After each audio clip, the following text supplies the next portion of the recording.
Morning, Ben. It's extremely early for you, and you have been living your sleep patterns like an offshore sailor the last few days. How are you feeling today? Good morning, Andy. Yes, like these sailors that we're going to get to watch in Kiel, I've been on day 4 of my watch system to get up with you guys and watch them, and I couldn't be more excited to see how this regatta is finishing off. Well, we are going to pick up the action from what we saw yesterday. The 49er FXs struggling to get round that bumpy racetrack with all those gusts and shifts. It was challenging enough yesterday. The reason why we are coming on earlier than originally scheduled this morning is the breeze is forecast to pick up throughout the day. So we're trying to get the racing in before it picks up to the point where we've got no boats upright. We have most of the boats upright yesterday, but nearly everyone took a tumble at some point. So let's hope that we can get our final 2 races of Gold Fleet racing in for the 49er FX. Then we go into the 49er after that. But it's a fascinating scenario in the 49er FX, Ben. We got 2 teams that are basically going to be in a match race for the gold medal here. We do, Andy. Tina Lutz and Susan Woche from Germany on home waters starred in the show all day yesterday. We're at the front of all 4 races and have taken first spot overall, but only one point back are the USA's Steph Roble and Maggie Shea. And I think we have a highlights package to show you how that all unfolded. Let's take a look now.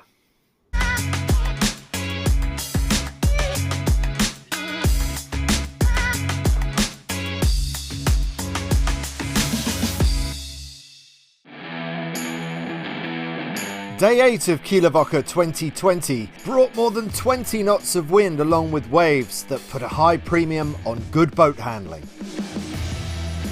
So powerful was the wind that even the anchor line of the pin and start boat failed to hold. Races had to be postponed as the committee reset the angle of the line. When the 49er FX skiff fleet hit the track, it was a day of capsizing.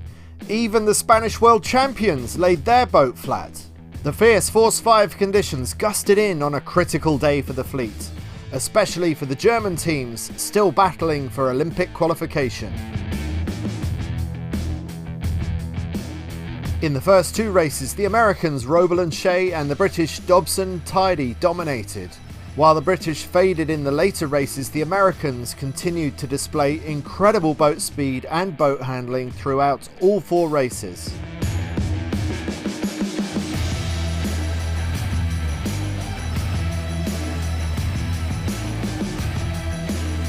Never get conditions like this. Kiel is such a special place that we were really excited to come here for the shifty offshore, super windy. Steph loves going fast and she speeds us up, I slow us down. We have a good time today. It's good. For Germany 29, Tina Lutz and Susanna Woche, it was one of the biggest days of their lives. In 2012 and in 2016, this team missed out on Olympic qualification by a hair's breadth. But today, these 2 friends sailed 4 races that could hardly have gone better. It was a moment to savour for Lutz and Woche, even if they felt nerves all the way until the very finish. The speed we had, everything worked out well today, but tomorrow is a new day and it'll be even nastier out here. So let's see if our mast stays up. The Windjammer Parade was an incredible spectacle as it sailed majestically across the fjord. The world's best sailors, and in the background, the world's most beautiful ships.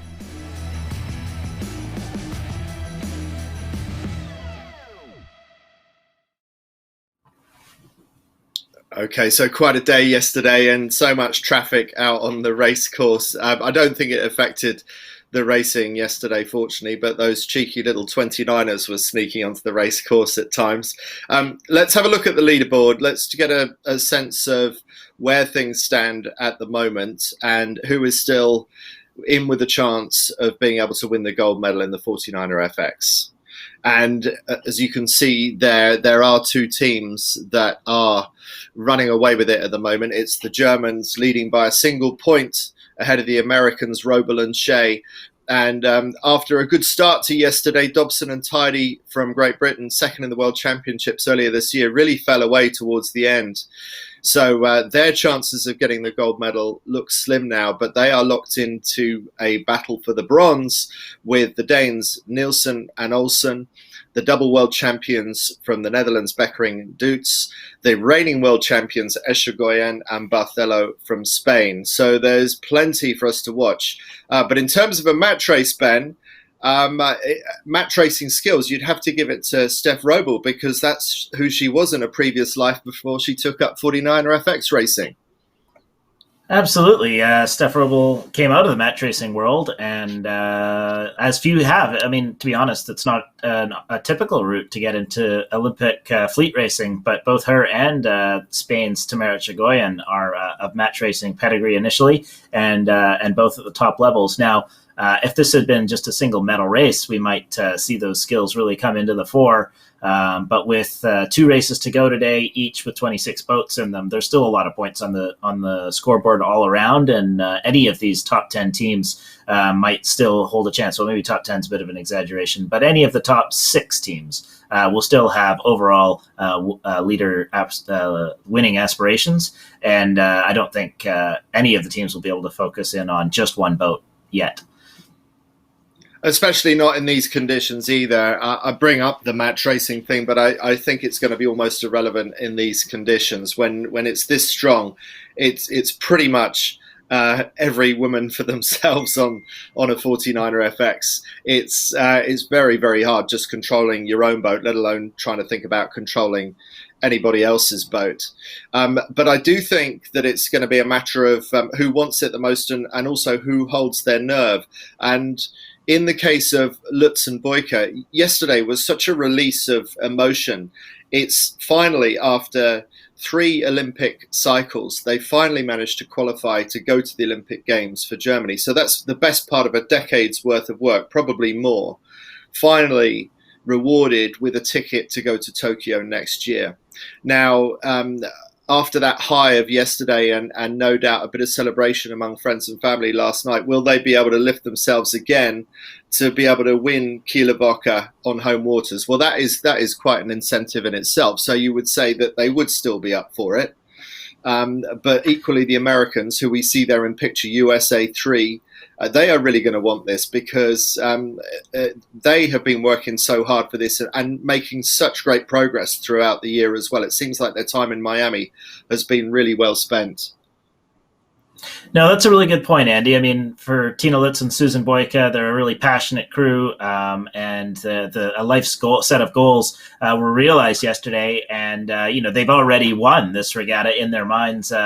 Maybe not on the top of the leaderboard, but they've qualified for the Olympics, and they may have a bit of a challenge to emotionally get up for today's racing. But they're back on the water, and they'll be back in their routines. And I'm sure they've got as good a shot as any as the top 6 to win here today. But yeah, an emotional roller coaster in the last few hours for them, for sure, as we see the teams lining up. It's a bit light right now, so we're not quite on the edge of anything just yet, and we can see the boats much closer to the start line today than they were yesterday, and just double tacking back and forth to hold their positions as they master the boat handling necessary to line up in this pre-start. We were just over a minute to go still, and you can see how close they were to the line, the whole fleet on board here with our leaders, Tina Lutz and Susan Boyka, as they are edging around with the fleet. It looks like they're going to go for a quick double tack here again to separate themselves and try and get a lane.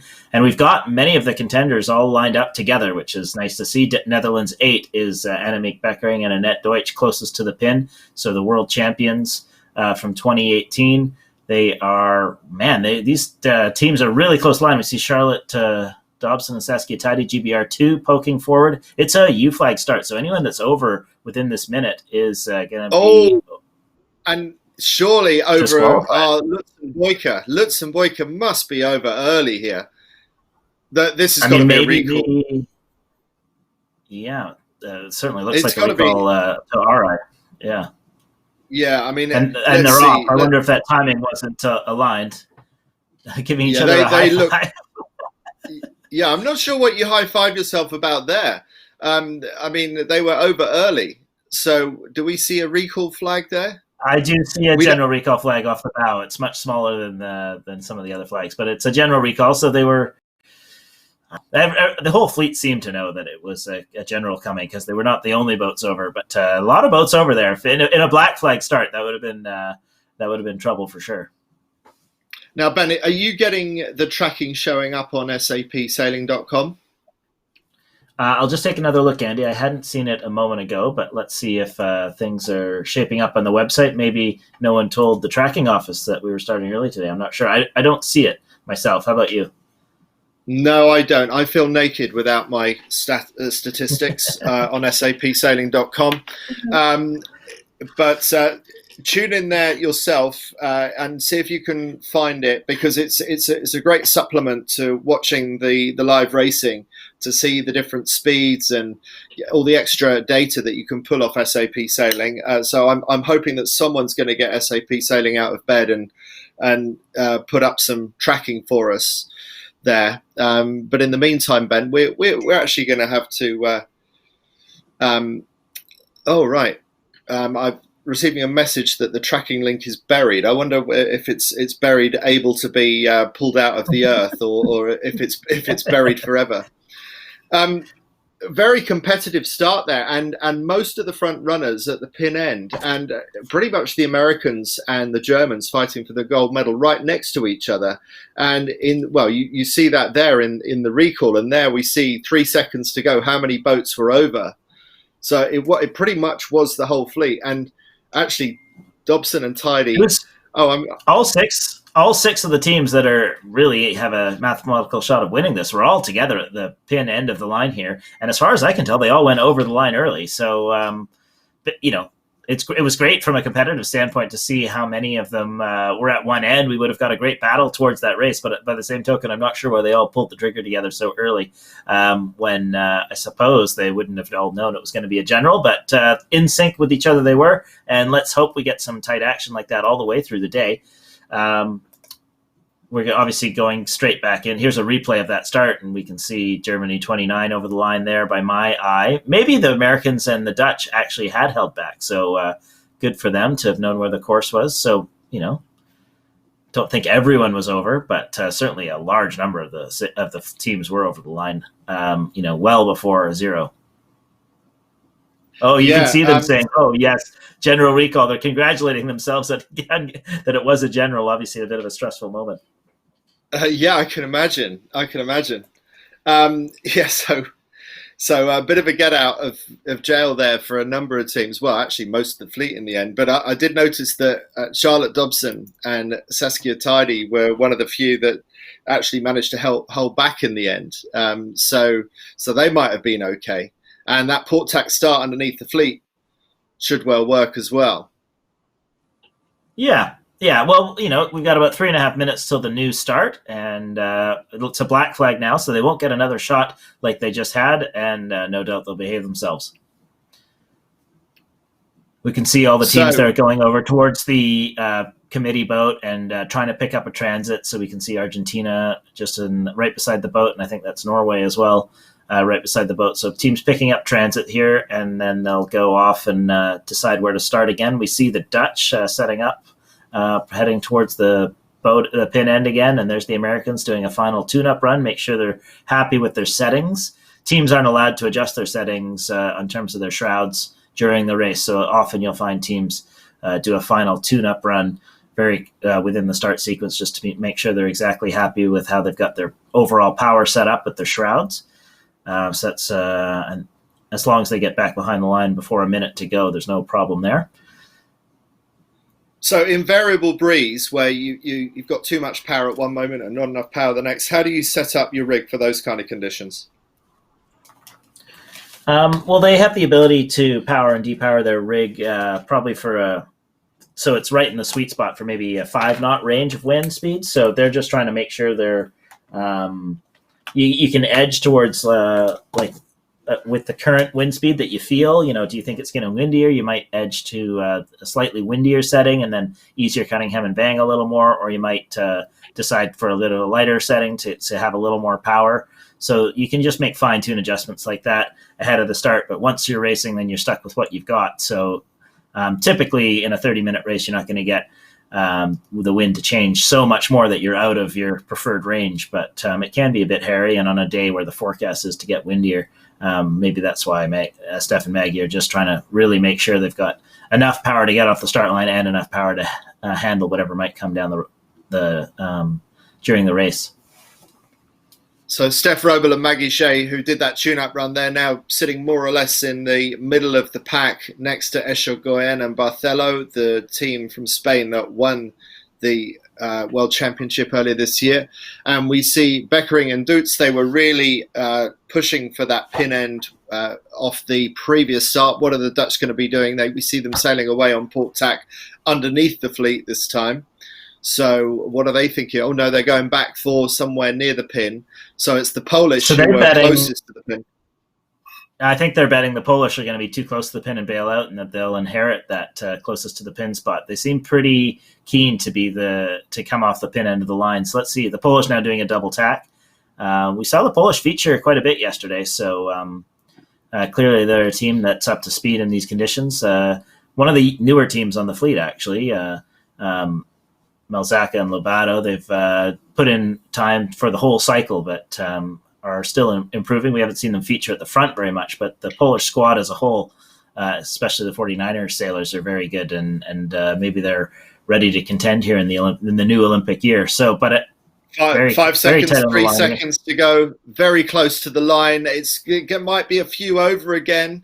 So will some boats be over on what was probably a U flag start? We can't see from here. It was either a U or a black flag. Great start by the Polish, and already the Dutch, the world champions twice, are struggling to hang in there on their lane. So Ned 8 already dropping out, and Ned 8 just looking to foot underneath the poles and find their own clear air. So the Dutch 8 think that they might have the better of the poles going the other side of them. Here we are with the series leaders, Lutz and Boyka, with a bit of a second row start.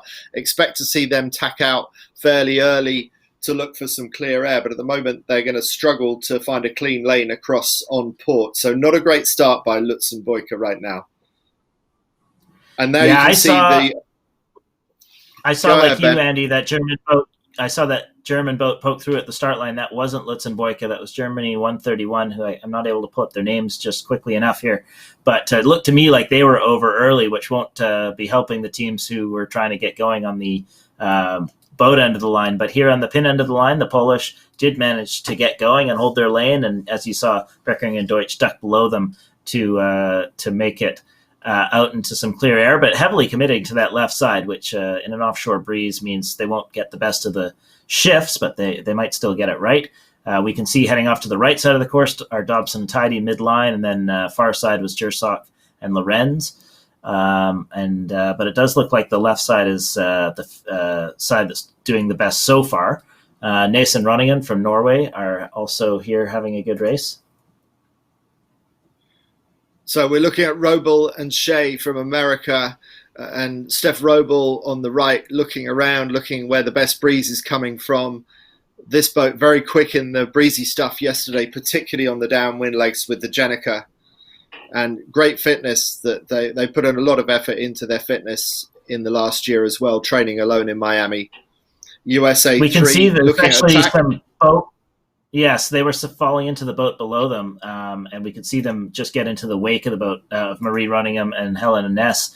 So it was a bit, they had to tack out there, and now you can see Nason Runningham also tack. They're going for the cross, as do the leaders, Melzaka, Lobato. So Steph Roble and Maggie Shea just pinched out at the end of this run on starboard, and let's see how many boats they have to duck on the way back across. Actually, the USA had to tack back, so they ended up not liking their line and have had to do 2 tacks and head back to the left side of the course. So in tough for the Americans right now. Still might come good. They've got clear air, but a couple extra tacks to start this left-hand side. Back with the leaders, Melzaka and Lobato. Look at that's a wonderful spot when you can win the pin, leg out. Obviously had the pace to hold their lane and get ahead of the boats on the inside, force a couple of them to do a couple extra tacks, and now they've got the whole fleet underneath their mainsail there, their boom, and they can see them, and they're heading across the fleet. Lutz and Boyka wearing the yellow jerseys for the first time this week. Will they be able to hold on to the yellow jerseys by the end of today? Well, certainly the double tack that the Americans had to put in just now will be helping the German cause, because Robel and Shea will have a lot to do after being bounced further out to the left again.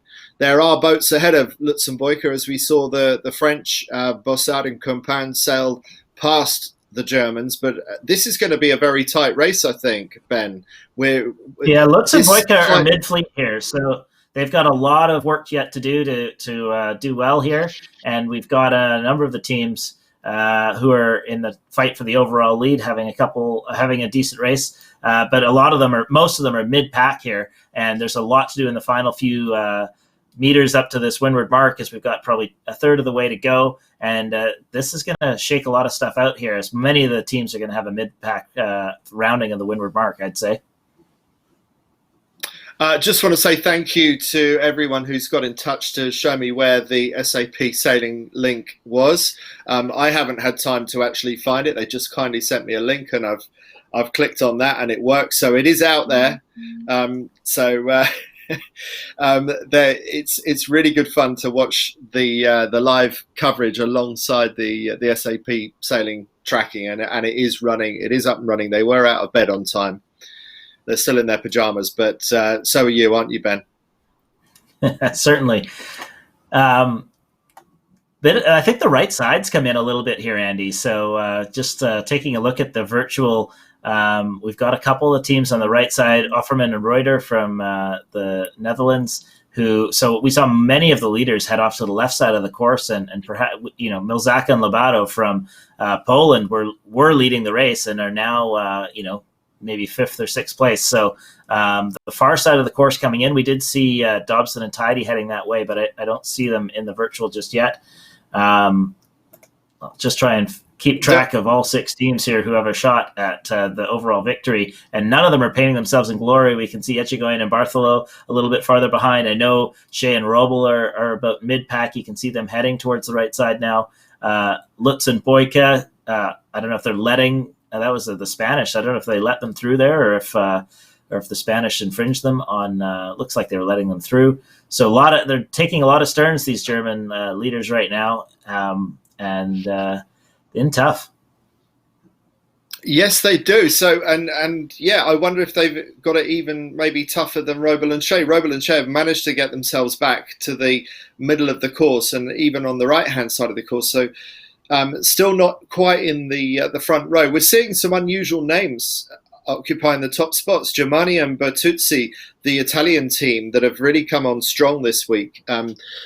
Great sailing by the young Italian teams. We didn't see quite so much of them yesterday, but they're leading this race right now. So when the breeze is a little bit lighter and the boat handling is not such an issue, we see a much more even racetrack in this 49er FX fleet.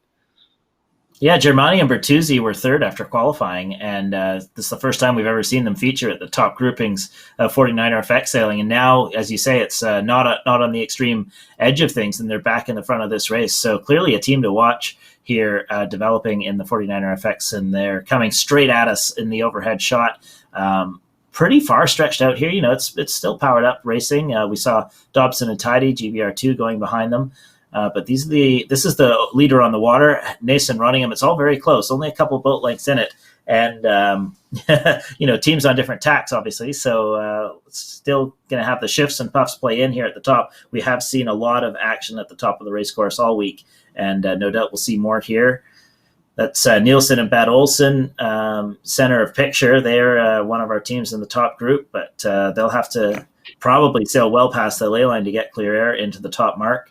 We see Nason running, and they're having a good race. Maybe they've just about taken over the overall lead along with Dobson and Tidy, who now go in for their tack on the ley line. So we'll see how things stack up on the ley line as the teams start to flip over. This is going to be a busy mark rounding, and it's going to be quite a lot of congestion. So Dobson and Tidy, they are in fourth at the moment, but they're certainly going to be in contention, and we know that they're fast once the breeze is up. Is the breeze high enough for them to be able to exert their advantage? At the moment, it seems like everyone's got the mastery of these conditions, but we are expecting the breeze to pick up throughout the morning. So we might see a windier final race coming up after this one. At the moment, Germani and Bertuzzi on the left-hand side, but it looks like either the Norwegians or the Danes might get around just ahead. Looks like it's going to go to Norway first around. Nason Ronigan with Italy close on their tail, followed by Schmidt from Denmark and Dobson Tidy from Great Britain. And simultaneous hoists, very good hoist from the first two. Round come the double world champions from the Netherlands. So they extricate themselves from that pin end start, and they come round in 5th place, and it's looking extremely busy back there. We've yet to see the Americans or the Germans in the top few. There's Germany 29 coming round now. So I think they're about 2 places in front of the Americans. So the battle for gold is still extremely tight, and that battle is being fought in the middle of the pack. So there's plenty of place changing on the cards for the Americans and the Germans. We're on board with the Germans now, just dropping themselves down on their trapeze wires, getting fully up to speed, getting in the foot loops, and they've gone for a straight set. They no doubt will be looking very closely at what the Americans are doing. And meanwhile, it's Nason Ronigan from Norway who have a narrow lead on the Italians, Germani and Bertuzzi. Yeah, the British have put themselves into a great spot here as the highest placing team of our top 6 teams that can win this regatta. They the next highest is Denmark 11, Nielsen and Olsen, who are all the way back in 11th, with the British in 4th. So at the end of this race, it could be the British who are on the top of the leaderboard. We saw both of our 2 top teams there, the Americans and the Germans, well back in this race so far. And, it's going to be a very tight race. We got two-thirds of it still to go, but not easy for our overall leaders, and we could see a real shake-up here. Back at the front of the race course. This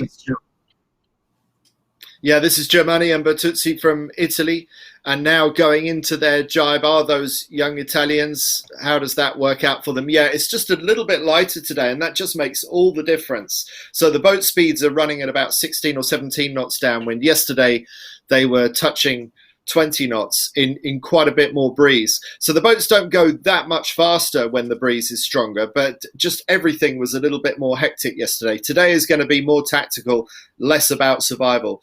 And we're with the Schmidt sisters, Denmark 370. They are out on the far side, yet to make a jibe. How will they get on continuing on that line? It looks to me like Dobson and Tidy and Beckering Doots on the far side, on the right-hand side, have pretty good angle, having done their jibe, with Dobson and Tidy looking like they might be able to start challenging for the lead. But Nason Ronigan still holding that lead at the moment. That's who we see in picture right now. Norway 26, holding their nerve and holding the lead in this race right now as they start to look at their ley line. Ley lines are incredibly difficult to judge yesterday, whilst meanwhile on the far side, it's the Danish sisters who have jibed, and they've got pretty good boat speed there and good breeze. So will they be able to make something of their side of the course? Yeah, right Mason on ley line are those. Yeah, heading towards their ley line. Schmidt and Schmidt, as you said, right on ley line. If anything, they looked like they were a bit overstood the way they were sailing. But let's see how that gets, where that gets them at the bottom. Nason Ronigan have now gone for their jibe. Center picture, we've got Germana Bertuzzi, who are second around the windward mark. Looks like they're still second on the water. But then we've got the bit of a battle between Beckering and Deutsch chasing up Dobson and Tidy. And those are the 2 top teams who are in contention for the overall lead. This is Germani and Bertuzzi going from their jibe. This is the second place on the water team right now. And Nason Ronigan, pretty comfortable lead here. Let's see which way they go. So they go for a jibe drop, going to go out to the far side of the course. Very good boat handling as they round the mark there and cleanly head out. Germani and Bertuzzi follow them. So both the 2 top teams heading to the far side of the course. Here's Schmidt and Schmidt, who were right on the edge of being overstood. Let's see if they've got the boat handling to do a pinwheel here and get round the mark. Very tight. Beckering and Deutsch have overtaken the British. So the British are coming to this close side, having to navigate Schmidt and Schmidt, who haven't gone around this mark all that well. So Dobson and Tidy here really want to get out there and see if they can get over top of the Danish. A bit of a tough spot there. So hopefully for the British, they can hold that lane and get over top of the Danish sisters, Schmidt and Schmidt. Let's see what's happening behind. So Lutz and Boyka just going around now. That's who we are with now. What's their rounding going to be like? They've got that battle with the boat just to windward of them, and a little bit ragged, but that looks like Lutz and Boyka are just getting up to speed. But what we haven't yet seen is where the Americans are. I don't think we've seen the Americans come round yet. So at the moment, Lutz and Boyka look like they have the edge over the USA. Someone's in the water behind Lutz and Boyka. That's who we're looking at here right now. So I don't know who's capsized yet. But the Americans are just in line behind the Germans, so they're should be just immediately behind them according to the tracking, having gone around the same way. So I think that the Americans are in about 13th place, Andy, and just ahead of the Germans are the Danish, Nielsen and Olsen. So Beckering and Deutsch have done the best of that of our leading bunch. They went around the go right gate, and you can see them just tacked up to screen here. Meanwhile, Dobson and Tidy, who we typically see as being so quick upwind, are kind of stuck on Schmidt and Schmidt, and just slowly edging up ahead. But if they just managed a slightly better mark rounding, they would have probably been a little bit more off to the races and cleared themselves. Oh, that's the Belgian. Oh, maybe that was one of the. It was a German boat. It was a German boat and an Italian boat getting caught up. But there you see, yes, you were right, Ben. It's still very close between Germany and USA in the middle of the pack. And Lutz and Boyka now sailing out to the right-hand side underneath the leaders. Nason Ronigan from Norway still leading with Germani and Bertuzzi on the right-hand side in second place. So we're looking at the battle for first and second between Norway and Italy right now, which is a minor battle alongside the bigger battles going on back in the fleet for the gold medal here at Kieler Woche 2020, with Dobson and Tidy on. If our cameraman was to pan right just a slight bit, he'd pull in Beckering and Deutsch into the picture. So they're just underneath the Germans. There they are in the graphic. So that's where our top of the top six teams is, Beckering and Deutsch. And then Dobson and Tidy have just managed to get past Schmidt and Boom on the close side of the course here. So they finally got clear air, forcing the Schmidt sisters to tack off. So Beckering and Deutsch and Dobson and Tidy look neck and neck to my eye, Andy. Well, it took Dobson and Tidy a long time to burn off the Schmidt sisters, and now Dobson and Tidy do tack back towards the middle of the course. Will it be windy enough for Dobson and Tidy to start attacking for the lead? They know that they've got good speed in these kind of conditions, and they know that they're comfortable. They also have a lot to do if they're going to close the gap on the top two boats that are further back. There you see Tina Lutz and Susan Boyk in the yellow jerseys on the left of our screen. They're our overall leaders, and they are extricating themselves from the pack and starting to challenge for the front of the fleet. So we're on board with Lutz and Boyk going at absolute full pace, looking at a tack underneath Netherlands 64. And there we see the completion of that tack and getting back towards the middle of the this second beat, the final beat of this first race of the morning. But clear air and lots of clear water for Nason Ronigan, the Norwegians that are leading this race, with the Italians in the middle of our picture tacking onto port, and now the Norwegian leaders tacking also to defend. But Dobson and Tidy, look how much they've closed the gap. So the British do still have a chance of being able to win this race, and that would be useful points back in their bid to, well, certainly stay on the podium and maybe even make inroads on the Americans and the Germans. Those are the Germans that are leading this series right now, going fast out to the right-hand side. Our tracking's showing them all the way back in 18th place, though, so the tracking's not favoring the spot they're in right now. Now, the right side of the course might come in, and that 18th place might improve, but so far they've put themselves quite deep into the hole here. I'll just check on the drop races to see if they're going to be able to discard this race if it's anything worse than a 7th. So that might be the saving grace for Lutz and Boyka, because in 18th place, halfway up the second beat, they're in tough to improve on that result. So we see Beckering and Deutsch couldn't live underneath Bertuzzi. Germani and Bertuzzi have had to tack out. So that's a gain for Dobson and Tidy there over the Dutch.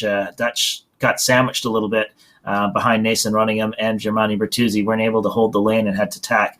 And Dobson and Tidy living very comfortably, if anything, making up ground on the leaders of this race. So great positioning here for Dobson and Tidy to really take advantage in this race and excel while most of their rivals are struggling mid-fleet. And when you look at Schmidt and Schmidt on the bottom right, that's the difference. That Dobson and Tidy and Schmidt were neck and neck, and Dobson and Tidy just holding on a little bit further over to the left.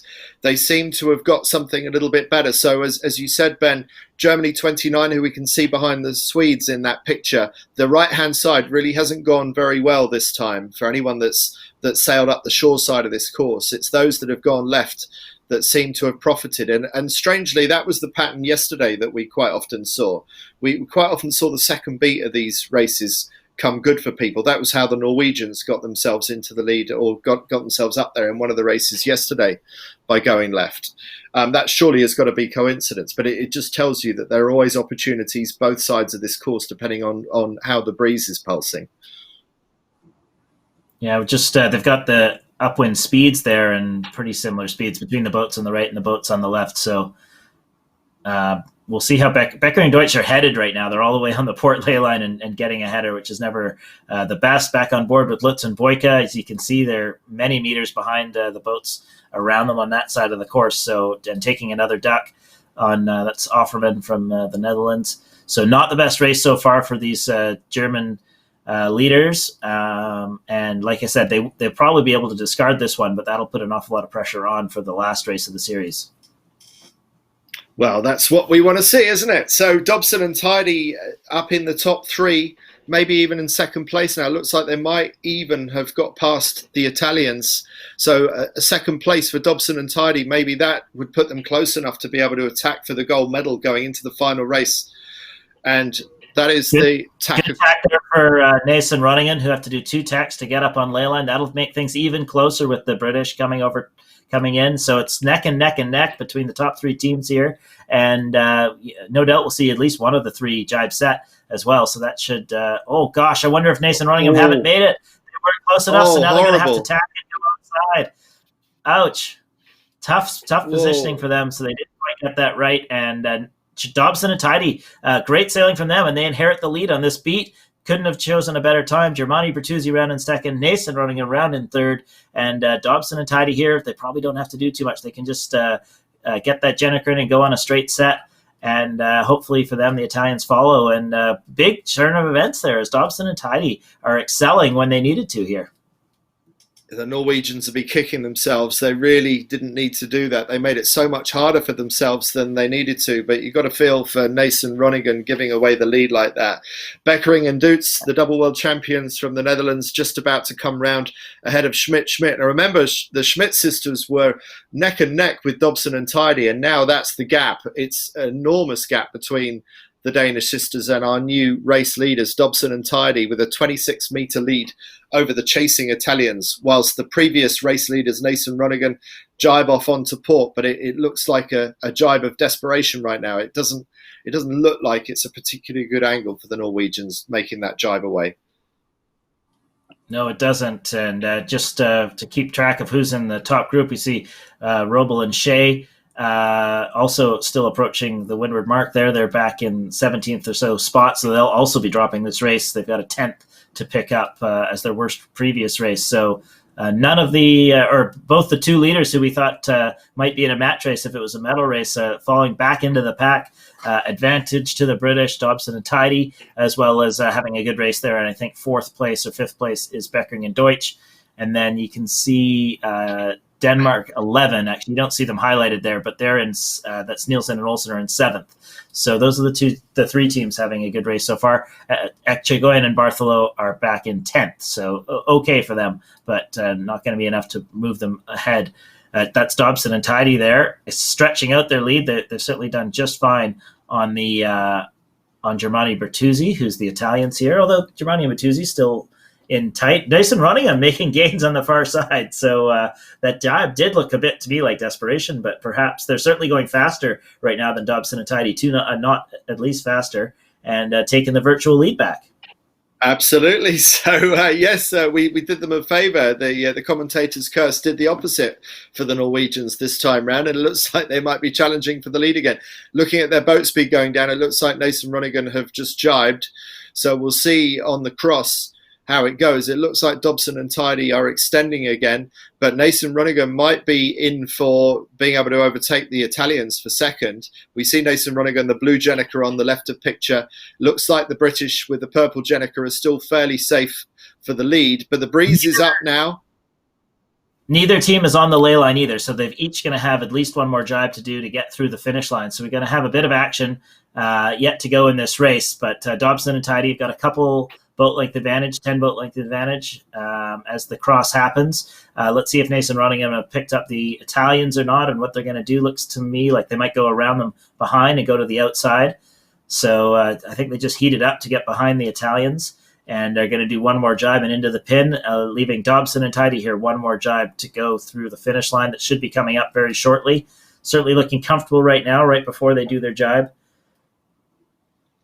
Yeah, they always look pretty relaxed how they sail the boat. They do sail the boat really nicely in terms of their body position. This is the jibe. Will this be the final jibe for the race leaders? It's a very nice one, and fully back up to speed again and out on the trapeze with virtually no break in their pattern. So really nicely executed, and across the finish line, a bit of a surprise win for the Brits, but well down to Dobson and Tidy, closely followed by Germani and Bertuzzi from the Italians, and then Nace Ronigan still to come across the line. So looks like they might be struggling to get across the line. Let's go back to that finish if we can, and let's watch the Norwegians go across the line. So they had to drop their Jenica, so they actually overstood on the ley line. And Beckering and Dutz set to come across in fourth place. The Dutch in fourth ahead of Schmidt and Schmidt. Beckering and Dutz coming across on starboard jibe, Schmidt and Schmidt on port jibe, and behind them we see Lutzenboyka back in the pack. Lutzenboyka up to possibly ninth place, and importantly with a few boats between them and the Americans. So despite a bit of a lackluster race for Lutzenboyka, who looked to be on their final approach, that was still an okay race for the Germans. Not the best of the week, possibly even their discard, but they're still going to be leading.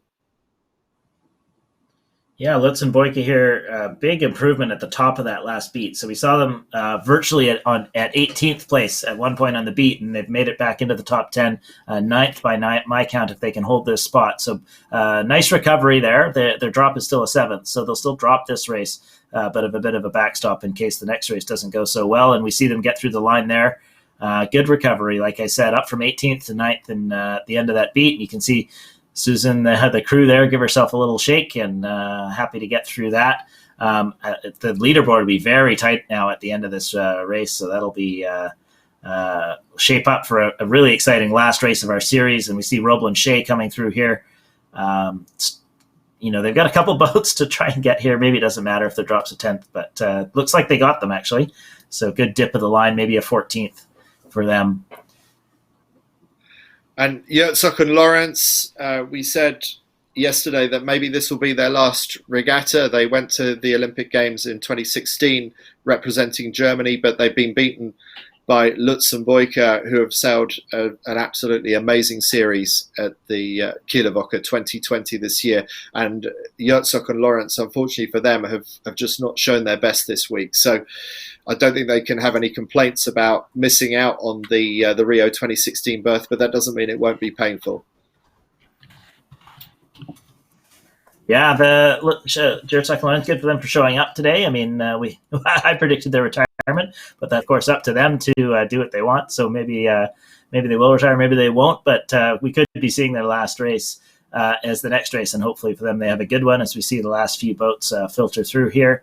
And in the background there, I think the Niner fleet heading out to their race course. So once again, action all over the bay in Kiel. There's a few more boats on the 49er FX course still coming down, as we saw a couple boats had capsized, especially at that leeward gate. Exciting racing there. And Dobson and Tidy, quite disciplined in that second beat. They had to overcome being held up by Schmidt and Schmidt. Let's see. Right, so let's have a look at the boat speeds. The Italians were the fastest boat, 11.88 average knots. Dobson and Tidy only slightly slower. And the top two boats actually sailed. Oh no, the Schmidt and Schmidt sailed the greatest distance in fifth. Highest number of manoeuvres, Nace and Ronigan and Beckering and Dutz, and the lowest number, Schmidt and Schmidt. So the Danish sisters sailed quite a neat race with minimum number of manoeuvres. But Dobson and Tidy just held on a little bit longer over to the left, only a matter of 10 or 15 seconds. But just sailing that little bit further to the left suddenly put them in different air to the Schmidt sisters. And by the top mark, it was chalk and cheese. Dobson and Tidy were fighting for the lead, and Schmidt went round about 200 meters behind. So sometimes those small differences can really translate up into massive changes in quite a short space of time.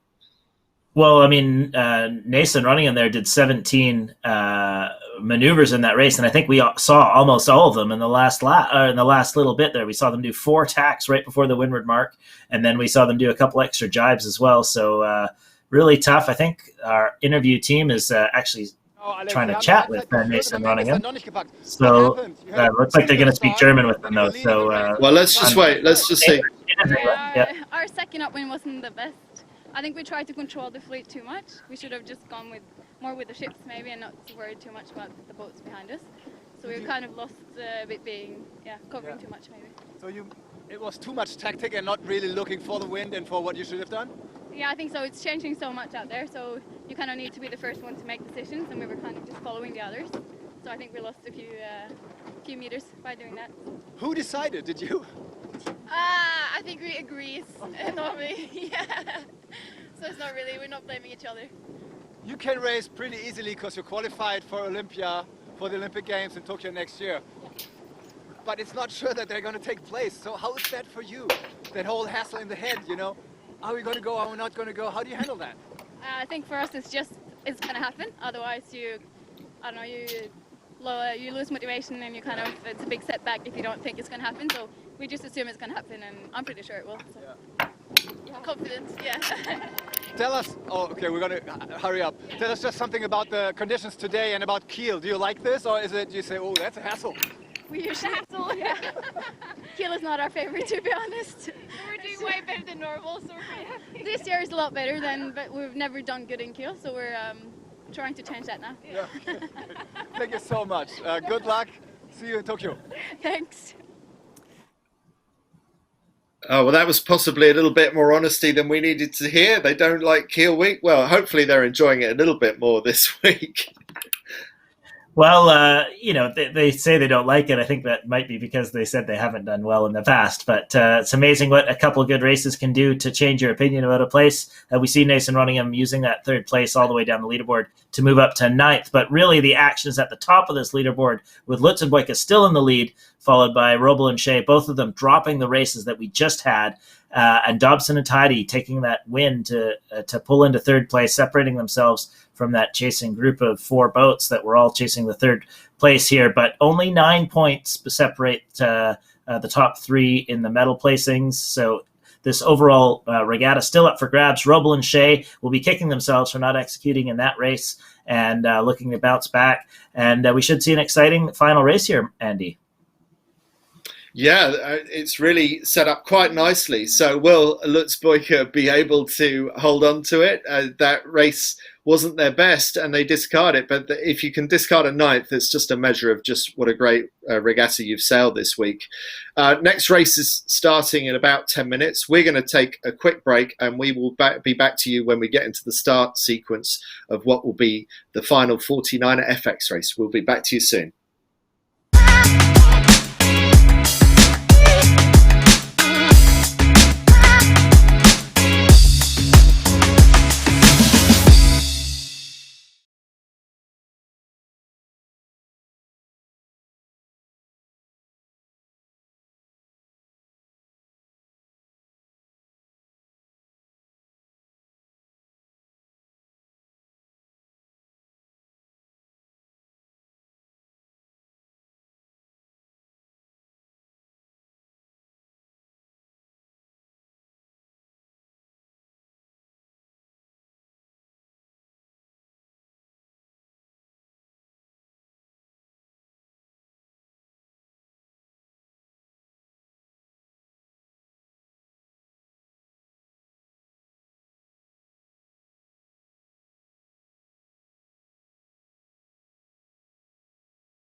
We're 3 minutes away from the start of the final race for the 49er FX fleet at Kieler Woche 2020.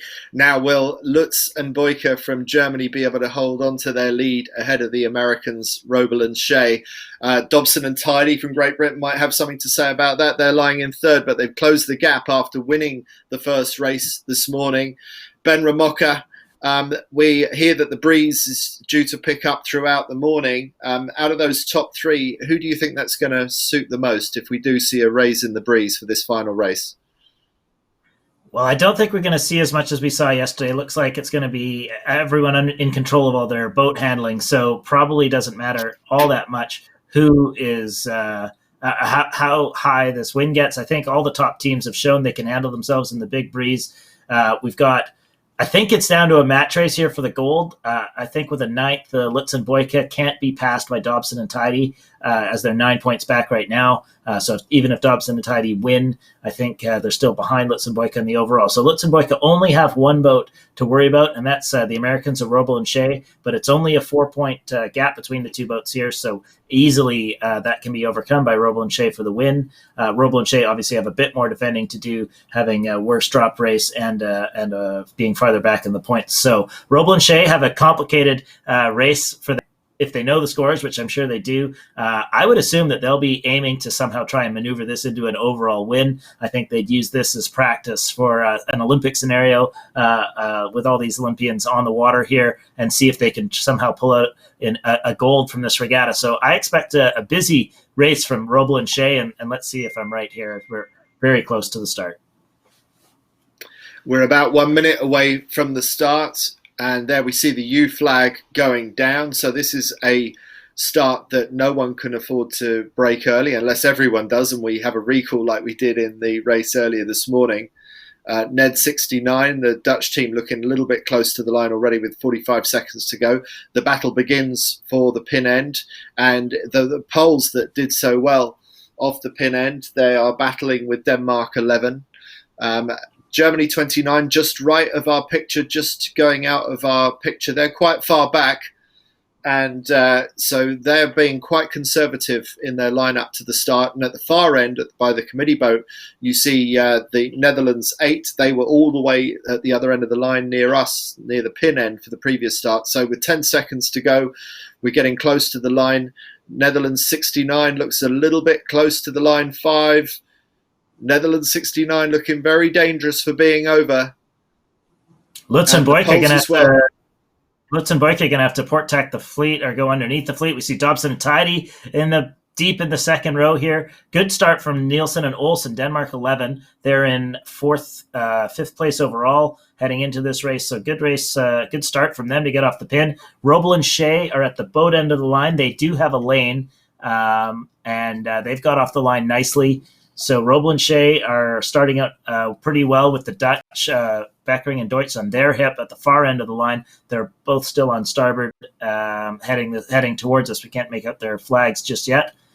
But Nielsen and Olsen, good start from them. But our overall leaders had to start on port, and they've done okay. They're coming through the fleet and heading out the other side. We'll see if they get a flag on top of them or not. As we go to the virtual here, you can see Germani Bertuzzi having another solid start in the middle of the line, and there's Robel and Shea just on their hip. So Robel and Shea, if they've got the boat speed, should be able to pull out of that spot. But it's all up for grabs here.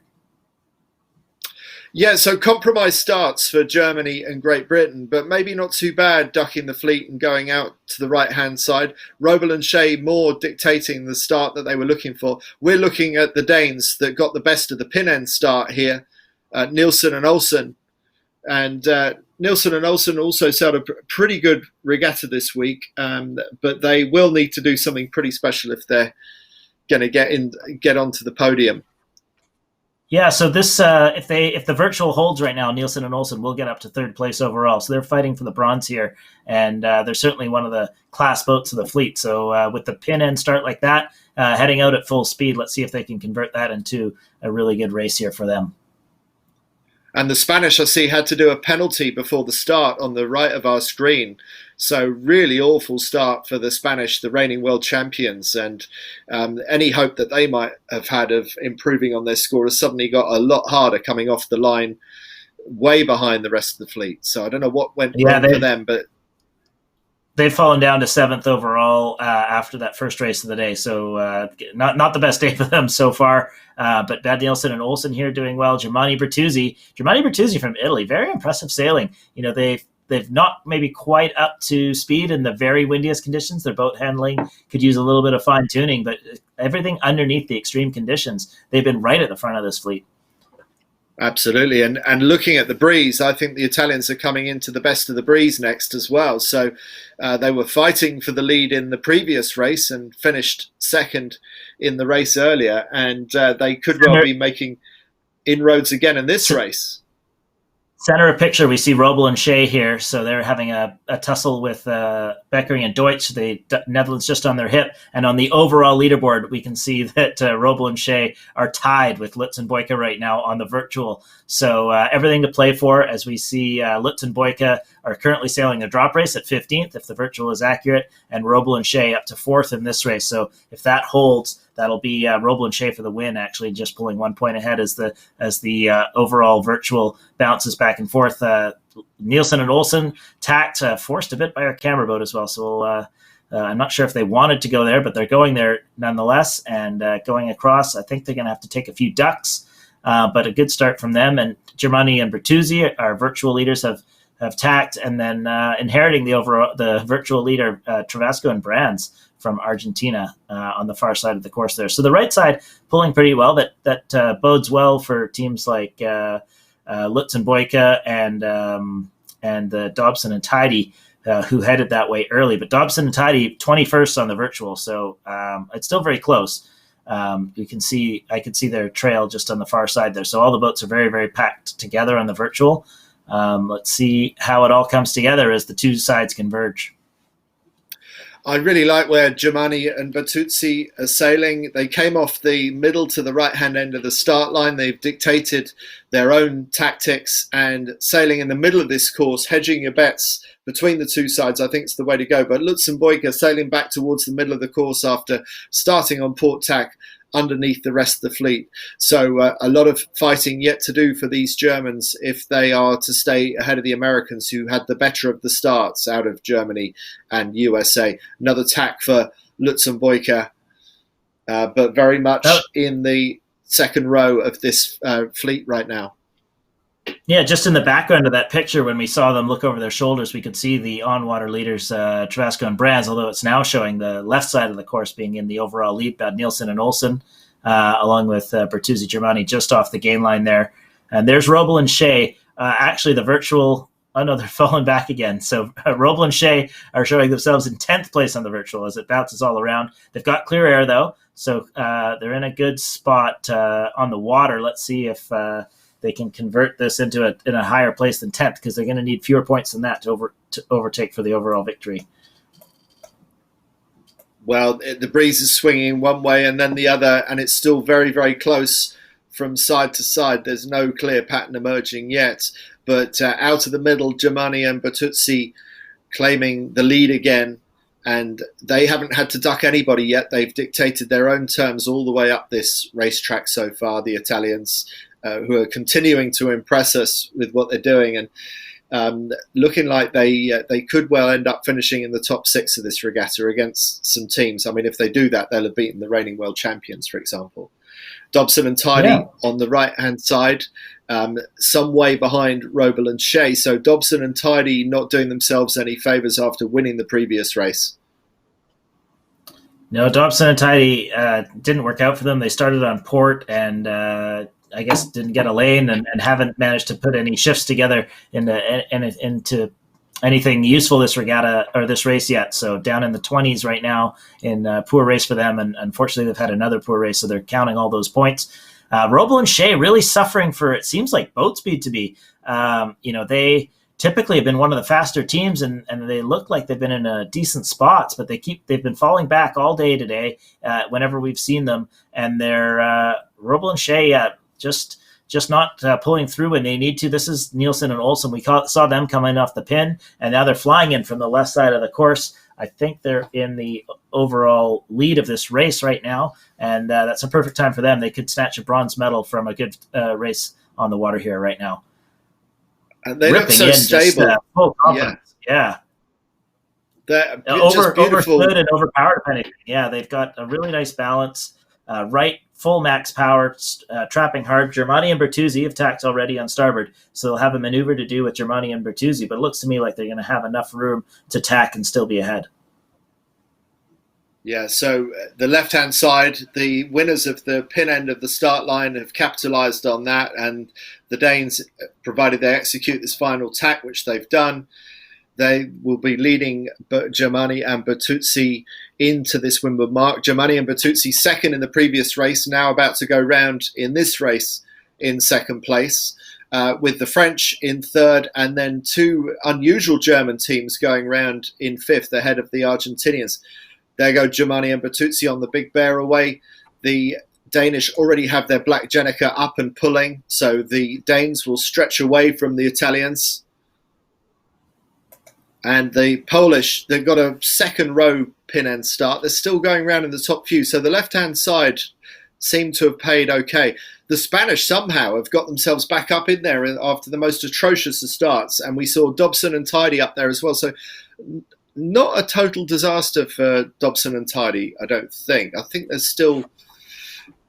It is a total disaster for Lutz and Boyka, though. Lutz and Boyka are in 24th place in this race, so they're going to be relying on their previous drop as well. I mean, unless they can come back from 24th place, so that's the biggest disaster so far of this race. Roble and Shea, they still got if they can move forward in this race, they still got a shot at the overall victory. But right now, it is Lutz and Boyka who are sailing their drop, maybe sailing to the overall win. Most of the teams are straight set here, so clearly as the left side of that top of the beat paid dividends. Obviously, the winds come in from that side, and probably a bit of pressure or shift too. So all the teams are straight setting. Here's the overall leaders and likely winners of the regatta. Lutz and Boyka right at the back of the fleet. They're going for a jibe set, just try and it's typical for when you're at the back of the race, just separate, see what happens on the far side. And here we go all the way back up to the front of the race course. Nielsen and Olsen holding off the Italians, Germani and Bertuzzi. So Lutz and Boyka, they're just going to have to sit and hope that the likes of Roble and Shea don't make too many gains forward in the fleet.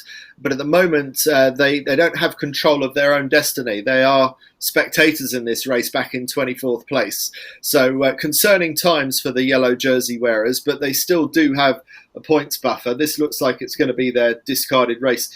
It looks like this is probably going to be the only race they finish outside the top 10. So Lutz and Boyka, I don't know why they didn't have a great start underneath the rest of the fleet, but even Dobson and Tidy, who did a similar start, managed to extricate some kind of maneuver by the windward mark. And also the Spanish, who probably had the worst start of anyone with that penalty, are not doing terribly in this race. So Lutz and Boyka just really lost out on the right-hand side of this race course.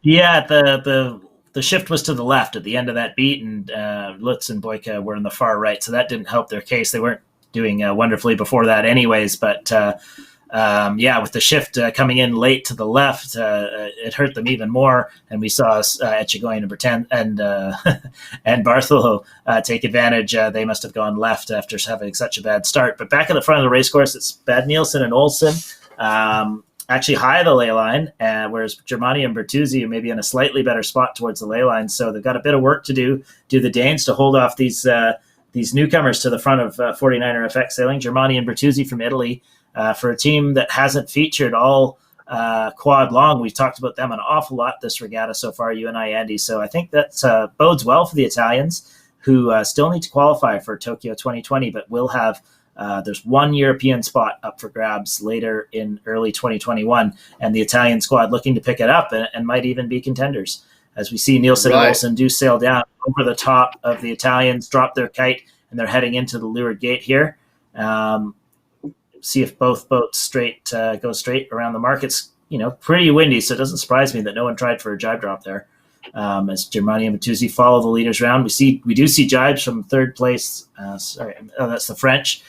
Just having trouble getting low enough to get around, so a bit messy. Or maybe they were just avoiding that German. Very late drop by the Germans. Will the Germans be able to get a decent rounding out of that? They've given themselves a lot of work to do, but the Argentinians go round on the inside. So a bit of a giveaway there by Germany 9.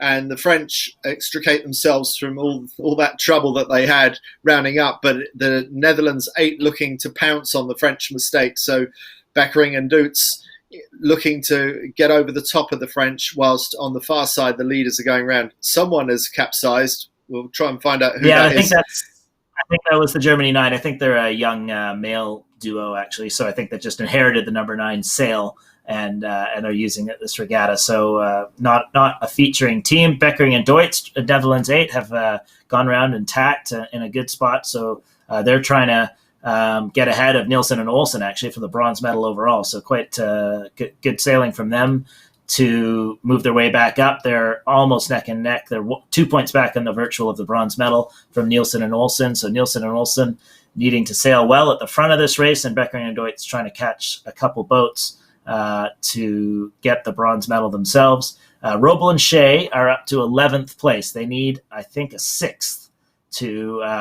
or maybe a 5th even, to take the overall win here. So still some work to do for the Americans if they want to get the gold. Otherwise, they're pretty firmly in silver place position. Robel and Shea, that is. So that's a replay of the capsize of that German boat and also the messy rounding of the French. And just at the end of that shot, we saw the Americans coming down in 11th place. So Bossard and Compagne, the French, the furthest left boat. And bearing in mind, left was the way that paid the previous beat, but it is shifting from side to side. Bad Nielsen and Tuskard Olsen, the Danish leaders of this race, have tapped back in towards the centre of the course, trying to cover off the attacks from the left-hand side. And it will be the Beckering and Dutz who they will be thinking hardest about, because there's just a point between them in the battle for the bronze medal. Yeah, I like what Nielsen and Olsen have done here. They got clean air out the leeward gate, and then they tacked back across. Presumably they would have tacked in a spot where they were pretty happy. So they'll be center of course here for the top of the leg. We've seen a lot of action at the top of the leg, and Nielsen and Olsen will be able to choose which side they go to. They've got a bit of separation from the Italians in second, who have gone a little bit farther, but in a nice controlling spot here to choose their destiny they can in order to get ahead of Beckering and Deutsch for the bronze medal. Beckering and Deutsch, you can see the middle of picture. So Nielsen and Olsen will see the Beckering and Deutsch below them, underneath their boom. They'll know exactly where the Dutch are. And the Dutch need to pass 2 more boats to get up for that bronze medal over Nielsen and Olsen, who are currently in the bronze medal spot. We're on board with Robel and Shea, the Americans, who have seen the gold medal most likely slip away. They are more in a battle now to defend the silver. And so they are right on the cusp of holding on to silver. The Danes are doing all they can by leading this race.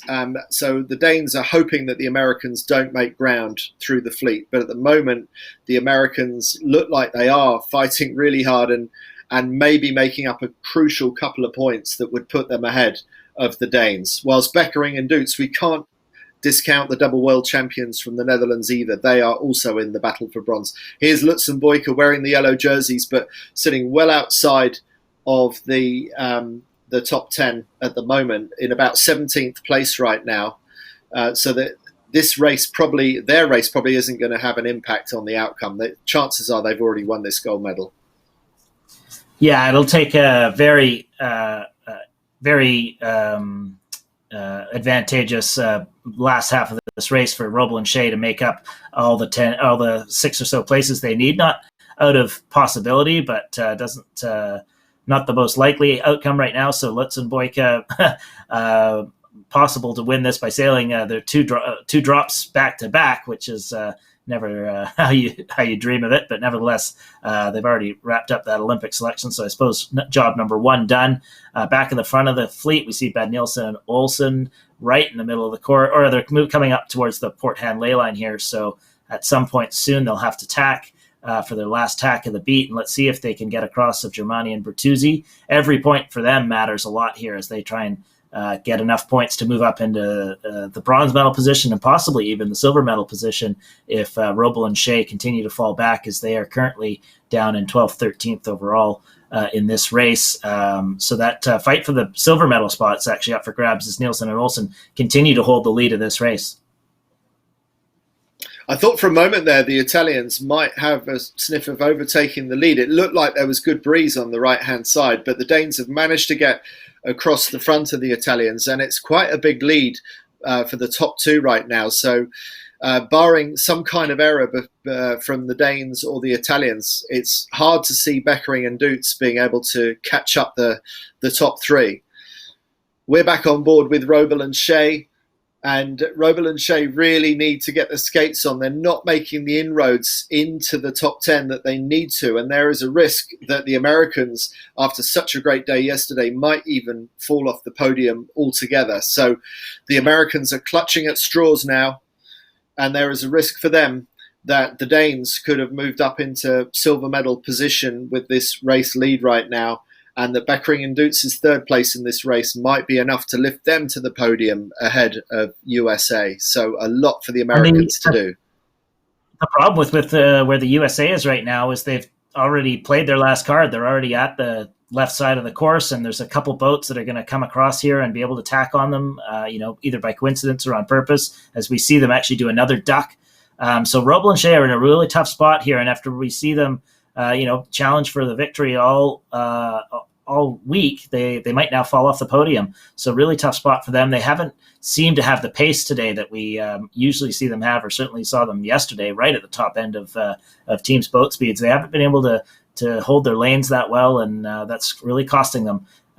As we see, we're back on board with the leaders now, who are looking very comfortable again. Nielsen and Olsen, one more tack to do to get to the windward mark. They've got to fend off Germani and Bertuzzi, and every boat does count, actually, so they're not going to want to fall back to the Italians on this last downwind, but beautiful tack as they head in. Perfect positioning, got a few boat lengths to get organized and get the controls off before they go for their bearaways. So doing everything right this beat, the Danish, the veterans, actually, two-time European champions, go for their bearaway. Whenever I see them sailing, I'm wondering why they don't win every regatta that they sail. The Danes sail this boat absolutely beautifully. The Italians, we don't know much about them, but we've learned a lot about them this week. Germani and Bertuzzi, the newcomers to the top of the fleet, and not afraid of sticking it to the very best in the world. It looks like Germani and Bertuzzi are going to beat some pretty big names, not least the reigning world champions from Spain this week. So great sailing by them. Netherlands 8, Beckering and Dutz just about getting round that windward mark in third place ahead of Finland. That's Gronblom and Woche, so they've had a good beat, but not such a good bear away by the Finns, who are a little bit ragged on the rounding. So Beckering and Dutz safely around. So Dobson and Tidy are up there. They've had a reasonable beat. Robel and Shea, that we're just about to see them go into their final tack of the regatta. And Robel and Shea seem like they've managed to lift themselves up a couple of spots, which could be critical. Have they done enough to get themselves back ahead of the Danes? They're right on the cusp of the top 10. They need a top 10 finish, and maybe they might get a medal out of this, maybe even a silver. All that Nielsen and Olsen can do at the front of the fleet is continue to sail the boat as beautifully as they do, as they run into a jibe and get that black Jenica through the jibe, and it's a simultaneous jibe from the Italians. So looks like the race win for Denmark 11 is pretty secure, but after that they will be dropping the Jenica and looking very carefully back up the rest of the course to see how the Americans are doing and how the Dutch are doing, because it is so close on points right now.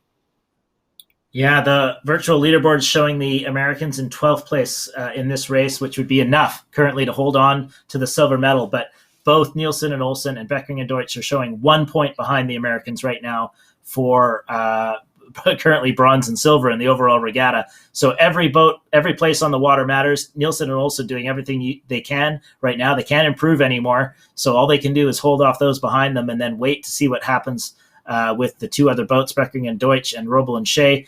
Beckering and Deutsch, if they somehow manage to pass the Italians, could actually lock in being ahead of the Danes overall. but it doesn't look like that's going to happen. The Italians look like they're in a great spot. Nice puff here that both these teams have jived into and are ripping downwind and beautiful wind. Perfect skiff sailing conditions here in Kiel this week. And Nielsen and Olsen having their way with the conditions and really extended their lead in this race. Germani and Bertuzzi also sailing very impressively, able to hold up on boat speed with some of the top sailors in the world here, and obviously very astute tactically as well. Everything under the extreme conditions, we've seen them right up at the front of the fleet. So a team to watch for sure. Beckering and Deutsch also look like they're pretty secure where they are. And just on the virtual, we see Robel and Shea fall back to 13th, now 14th place, which puts them off the podium on the virtual.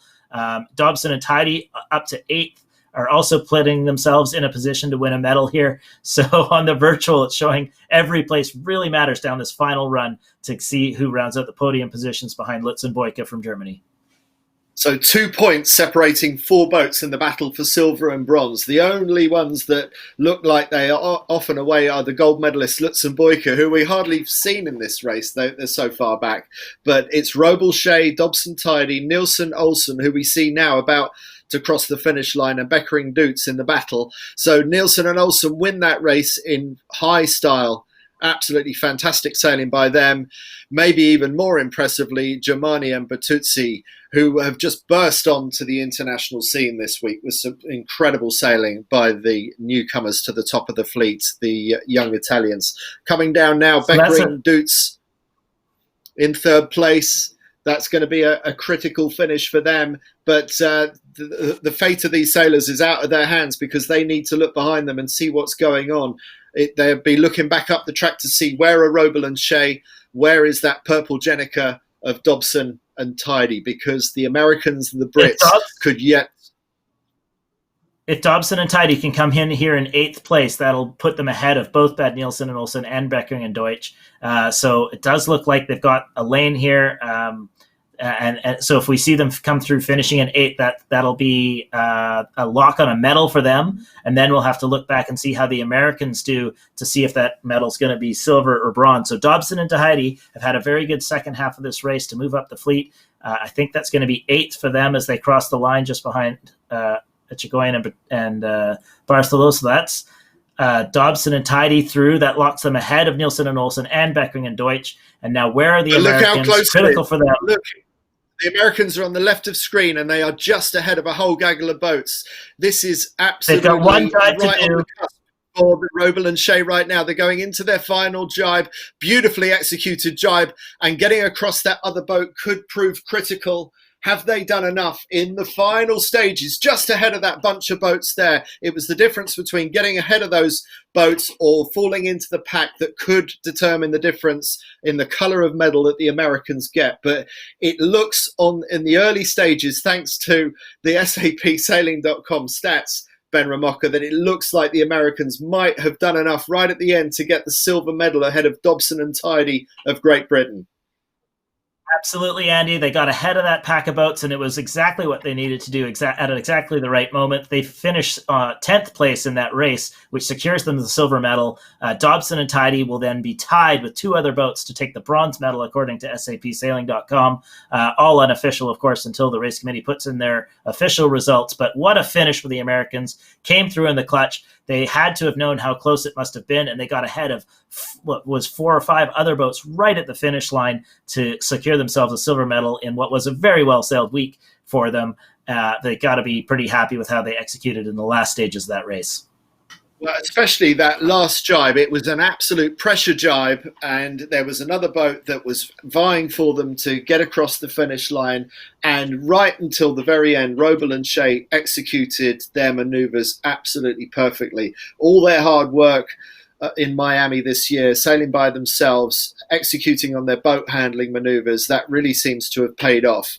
And they didn't half make it hard for themselves in that race, but the Americans really turned it on in the final stages, and they've shown themselves to be great competitors under pressure. And actually, to be fair to Let's see some them of the others. here. Can zoom in on our overall winners. Lutz and Boyka, that center of screen, Germany 29. We didn't see them that much in this race as they ended up sailing their drop for the series, but we can see them celebrating, giving themselves hugs. on their boat just as we pan over top. Congratulations from their coach, no doubt. I think that's going to be Ian Barker in there, or maybe it's the telecommunications crew. But overall victory here for Lutz and Boyka and securing their Olympic position. Thrilled for these two veterans of the 49er FX fleet as they take their Kieler Woche victory and their Olympic selection. And it looks like they're going to sit down for an interview. We'll have to see if they're going to answer it in German or English. I suspect it's going to be German for the local audience. But very well sailed, Andy. And I'm sure we've got to be impressed with a team that can sail all top tens into the final race and take the victory.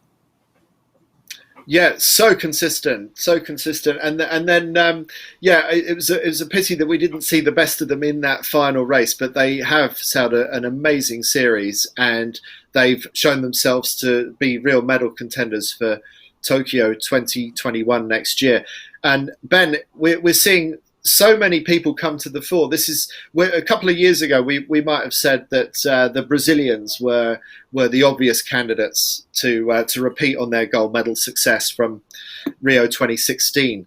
But there are so many serious candidates now for the medals in the 49er FX. It's an incredibly open fleet right now, don't you think? It is. It's a very exciting time in the 49er FX racing. Lots of teams getting the skills to keep the boat under control and figure out the tuning. There's more teams than ever who can contend for the lead, and that's an exciting time here with Tokyo on the horizon. You'd have to think at least 10 boats are going to head into the regatta, hoping for a win and a gold medal. We see the Italians haven't even qualified for the Olympics yet, and we can see them come 7th in a Kieler Woche. Of course, they're a young team, not maybe quite in contention for an overall gold, let's say, but they've got 9 months still till to Tokyo, so or maybe more, 11 months still till Tokyo. So, and with a trajectory like that, who knows? Very exciting time here, and good win for Lutz and Boyka. It's always nice to see the moments that matter unfold on our TV screens, and congratulations to them. Also, Roble and Shea, showing they've got medal under pressure to come through, and they'll have to figure out what happened with their boat speed today. A little surprising that in pretty normal conditions they weren't really at the elite level of boat speeds, but something they'll go and work out with their coaching in the next little while. Very exciting stuff, and we're not done for the day. This is 49er FX is the first racing of the day. We're going to head into the 49er regatta next, and I'm not sure exactly what our schedule is. Andy, can you update the folks? Well, I think we're about 10 minutes away, potentially, from the start of the 49er racing. So we're going to have 2 Gulf Fleet 49er races, same format as we've just seen for the 49er FX. I don't know if we have a chance of showing you a leaderboard. We will see if we can bring you a leaderboard from the end of the 49er FX fleet, because the numbers on that board are quite impressive when you look at how close the battle was for silver and bronze. And they're still on. So they're still on their German interview on the German feed. So we can't do that. I think maybe we will just read out the numbers to you. So Lutz and Boyka on 50 points. They win the gold medal by 6 points from Roble and Shea from America. So Roble and Shea at the last gasp, that 10th place across the line, put them on 56 points. Dobson and Tidy from Great Britain, 8th in that race, put them on 59 points. Also on 59 points were Nielsen and Olsen, winners of that race. Also on 59 points, Beckering and Doets from the Netherlands in 3rd place. So there were 3 boats that finished on equal points, but it went the way of Dobson and Tidy by the fact that they had more race wins throughout the regatta than the Danish or the Dutch. But the Danish really came on strong towards the end of the regatta. Germani and Bertuzzi, the Italians, started the regatta really well, faded a bit in the middle, and then came back really strong at the end. And in many respects, they have been the biggest surprise to me this week, Ben. Yeah, 6th place overall at a very packed Kiel week is a fantastic result for the young for the young Italians. And, we saw them a little bit ropey in the boat handling when it got right to the extreme ends of things. Even that bearaway we saw at the top mark in this race wasn't as slick as we saw from the Danish. But in terms of the skills that are very reproducible, like boat speed, starting, tactics, they had all those three things nailed, and the boat handling at the top end of the wind speeds will come, no doubt. So a lot to be optimistic about Germani and Bertuzzi. Also, Dobson and Tidy. We didn't see them feature in this race, but they managed to pull through from, I think, the teens into 8th place. So they've got to be thrilled to come away with this with a medal when it was so close. 3 teams all tied for the bronze medal spot is a testament to how close it was. Nielsen and Olsen, the team that pulls it out in the last minute there, shame for them to fall back into 4th. And likewise, Beckering and Deutsch, who also had a good race, falling back into 5th, all tied with the 3rd place, Dobson and Tidy. But very exciting racing. And it's all practice, I suppose, for teams that are on their way to Tokyo. Well, we've got 10 minutes until the start of the first 49er men's race. So we're going to take a quick break and we will be back to you in about 5 minutes' time. So we'll just round off this section with big congratulations to Tina Lutz and Susan Boyka winning the gold medal in the 49er FX on home waters and booking their ticket to Tokyo 2021. We'll be back to you with all the 49er action in 5 minutes from now.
4 minutes to go to the start of the first 49er race of the morning. It's going to be two final 49er races to determine who wins the gold medal in the men's skiff division. Good morning. My name's Andy Rice. I'm talking to you from Winchester in the UK. And Ben Ramoka, what time of day is it in Vancouver, Canada? 2 a.m. now, Andy. So middle of the night here, but the action is hot in the water in Kiel. Perfect conditions for some skiff sailing as a number of the top teams in the world battle here for the 2020 Kieler Woche title. We're going to have basically perfect conditions offshore, so a few shifts, puffy, and getting up towards the limit, we think, of the wind speed capabilities of these boats. So it should be very exciting action on the water. So we've got about 3 minutes to the start of this race, and if we can bring you a leaderboard, then we will show you the standings as we go into this final race, because it's very exciting. So we see Jonas Warra and Jakob Jensen with just a points lead, the Danes ahead of the Dutch, Lambria and Van Voot. So a little bit of a battle up there, but not far behind are the French, Ruel and Amoros, just 6 points behind second place. And then Botín and Mara from Spain, one of the well-established teams looking to get on the podium here. Highland Plussel, a couple of race wins yesterday, but also a 13th and 16th. So rather inconsistent from the Rio 2016 bronze medalists, but not surprising because they haven't put in a lot of time in the boat lately. But the great thing for us, Ben, is that we've got a lot of people in the mix. Šime Fantella and Mihavil Fantella, the brothers from Croatia, winners of the 49er World Championship a couple of years ago in sixth place, just a few points back from Highland Plussel, and plenty of others for us to watch. Fischer and Graf from Germany, Bildstein and Hussel from Austria. A lot of quality in this fleet. There sure is a lot of quality in this fleet, and we're going to see a lot of the teams heading to Tokyo, all at the front of this fleet, and a few of the teams still vying for the spots. I think the two Polish teams haven't been selected yet. They're back in 10th or 11th or 12th or something like that. So we're going to see an awful lot of good teams here. We got 1:30 to go to the start. It's going to be a 2-lap race, windward, leeward, twice around, and then straight through the finish. And 1 minute to go. You'll see coming up here when that checkered yellow, red and white flag goes down. That's the U flag. So in just a few seconds, you'll see the 1 minute countdown to go as the teams settle well back of the line because the breeze is up so high, and get a big runway in. Center screen there, Spain 97, that's Botín and Mara. Germany 22, Meggendorfer, Spranger. So they're all teams in the top 10, sort of in the hole, deep in the hole, getting a runway up to that line as the teams make their final approaches with 50 seconds to go.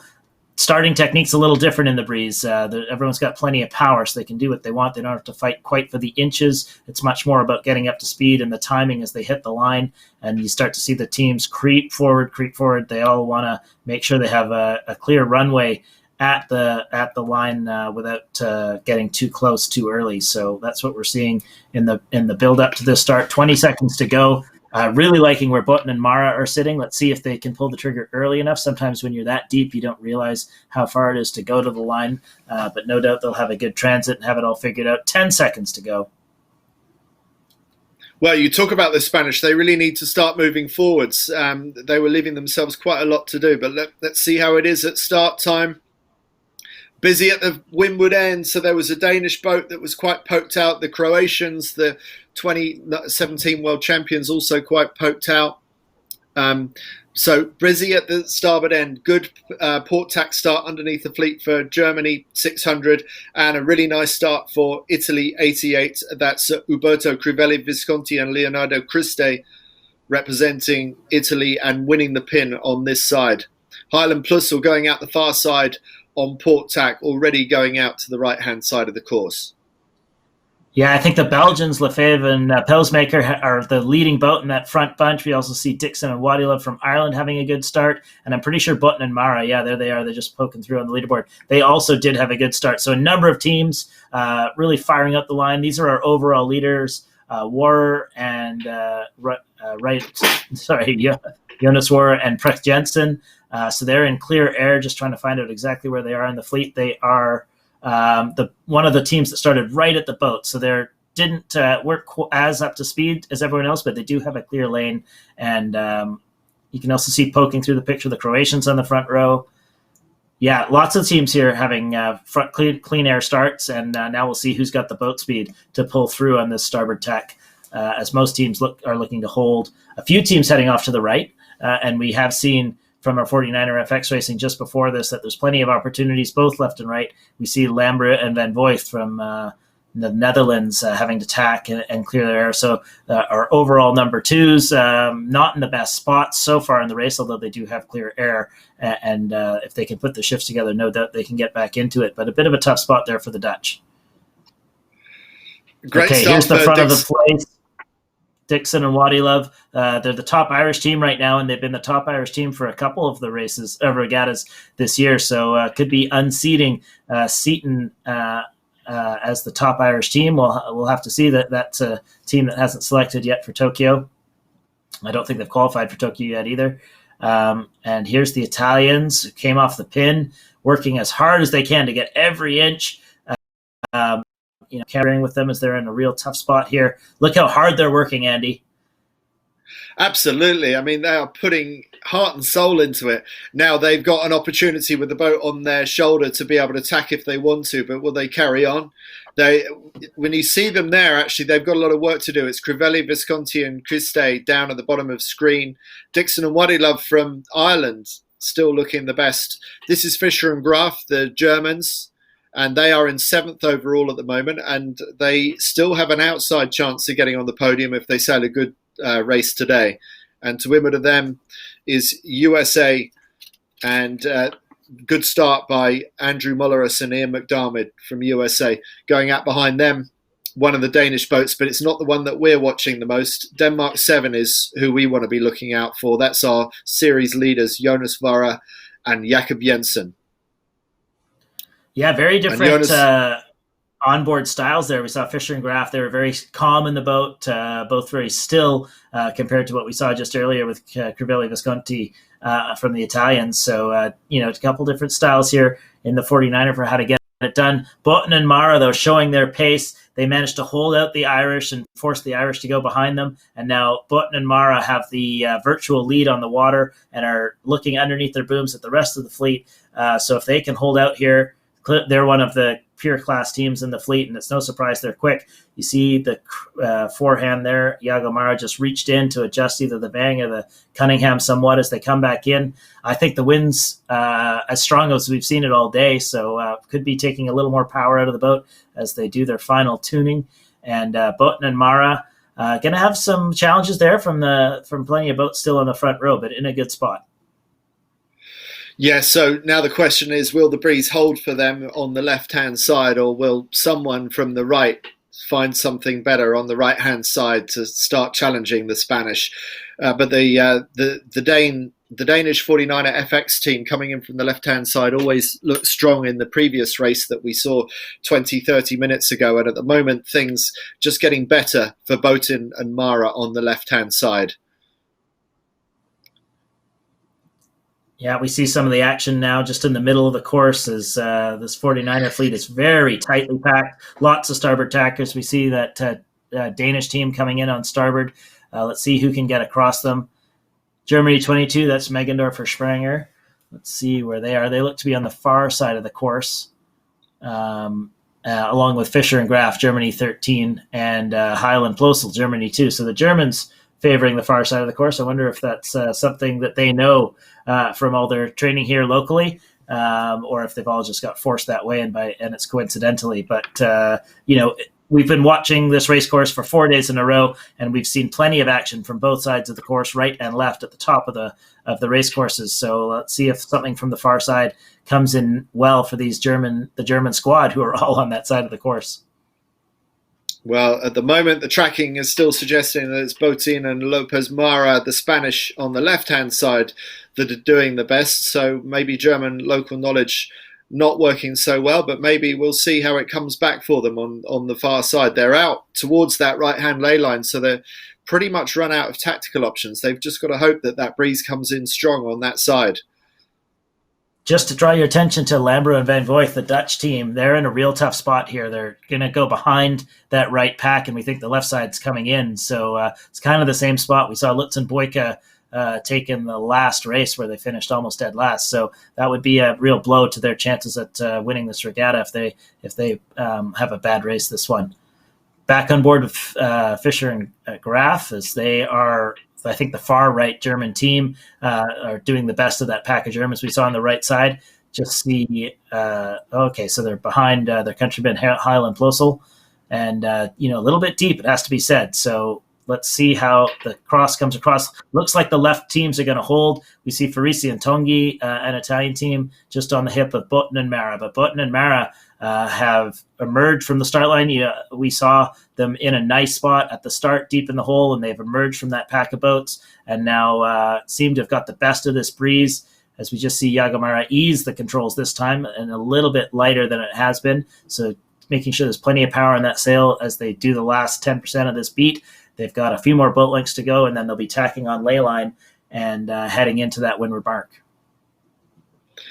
So fortunately for us, this breeze doesn't seem to be picking up maybe as quickly as was expected. It's really meant to kick in later on this afternoon at Kiel. But at the moment, this is very manageable conditions for the 49er. And Botin and Lopez Mara showing a small boat speed advantage on some of the other boats around them, including the Irish. But Ferraresi and Togni from Italy challenging for the lead with the Spanish, and it's a matter of who executes the best tack here. Will Italy 147 get away with that tack? It looks like they might have done so. Maybe Ferraresi and Togni might get around ahead of Spain. It's going to be very close between these two. Yeah, it's just gotten a little bit lighter at the top of the course here. I'm not sure if the Spanish are going to have enough runway to get over top of the Italians, Farisi and Togni. Looks like Farisi and Togni should have the ley line just about right and be able to hold the lead. They're both being headed, I suppose, right at the end here. Both's going to struggle. I wonder if they've got two more tacks to do. Yeah, Farisi and Togni can't make the windward mark. Botin and Mara also have to do two more tacks. So they're eating up a bit of their lead. They're still going to be the first two boats in around the windward mark, but it'll be very close behind them as the rest of the boats charge in. And a couple teams from the far left side, like we just see the overall leaders, Warrer and Precht Jensen coming in from the left, and that's Germany 911. Stingel and Schiel take advantage of that top left shift. I wonder what we'll see in terms of the next pressure. Straight sets so far from the leaders, Botin and Mara. Dixon and Wadilov coming in here in fifth place. And we're on board with Fischer and Graf. And still a lot of work for Fischer and Graf to do. That's the series leaders, the yellow jersey wearers from Denmark, just getting the Jenica up and running. Jakob Jensen joining Jonas Vara back on the trapeze, and now the Danes are getting up to full speed, and it's a pretty solid race for them so far. They're in the top 10, and that's all they need to be right now, because the closest contenders to them, the Dutch, are back in the early teens, and Ruel and Amoros just a place or two behind the Danes. So the Danes just eking out a small points lead on their closest competitors right now.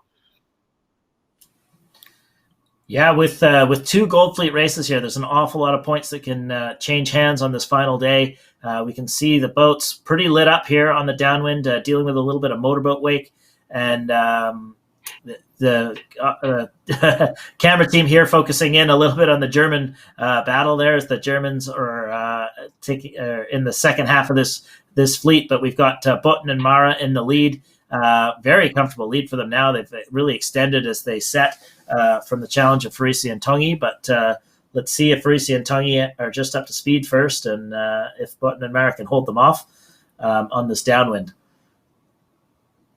Well, based on form, they should do. Ferraresi and Togni are not typical front runners in the 49er fleet, not by comparison with the Spanish that are always tending to challenge for podium positions. But the Italians look like they're every bit as quick as the Spanish as we look at them there. So the Italians certainly not letting the Spanish get away with it easily. But this is good news for Botin and Mara, who were in fourth going into the start of the day. This surely moves them up into contention for a podium position if things were to stay the way they were right now. Yeah, great timing for them to have a good race, and they'll be very comfortable in these conditions. Very experienced crew. We saw them. I think they won the bronze medal in the 2019 Worlds, if I recall properly, and one of the most experienced crews on the water. And they've, even with the Italians right on their line here, they're extending forward, and they'll have one more jibe to do, and then they'll be able to head back out to the left side of the course where they had so much success in that first part of the beat. I'm sure that'll be their strategy here as they set up in the last bit of the downwind. Let's see if we can catch their jibe in live action as they reach up for their handles. Quick little pump of the Jenniker to get it to collapse the pressure around the mainsail as it flips through, and then right through to the other side. Beautiful boat work there as Botten and Mara, a couple of the true class veterans of the fleet, in perfect position to head into these leeward gate.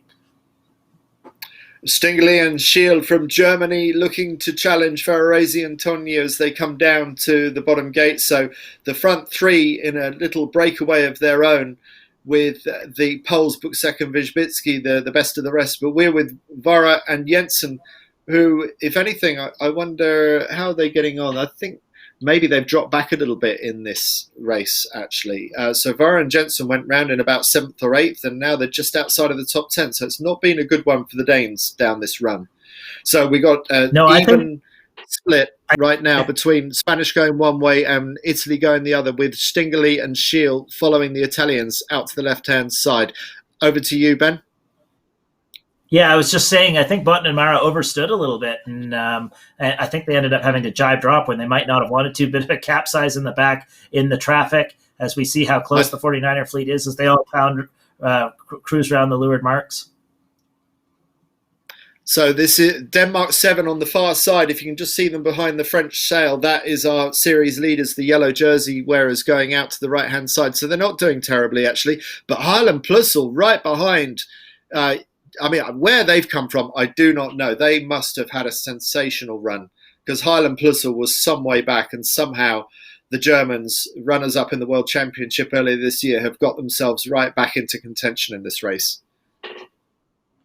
Yeah, they were deep up that leg, but I think near the second half of the beat, they managed to win the right side somehow, or move up the right side, and then obviously converted on this downwind. So Highland Plussel getting themselves back up into contention in this race. Botten and Mara, I was saying that I think they actually overstood on their ley line and had to choose the gate they might not have preferred, but of course I'm not 100% sure on what exactly they wanted to do. But Ferrarese and Togni, the Italians who did manage to go through the go left gate, and they seem to have overtaken the virtual lead right now and heading the direction they want. They've got to be happy with how this is playing out, as it seems like they're in the best spot on the fleet and with the overall lead. Yeah, so as you said, maybe the Spanish not able to go the direction that they wanted to, because certainly it looks better for the Italians right now. Surely the Italians are going to want to attack, but maybe they're just not getting the angle to do so. They look really exposed on the left-hand side of the racecourse now.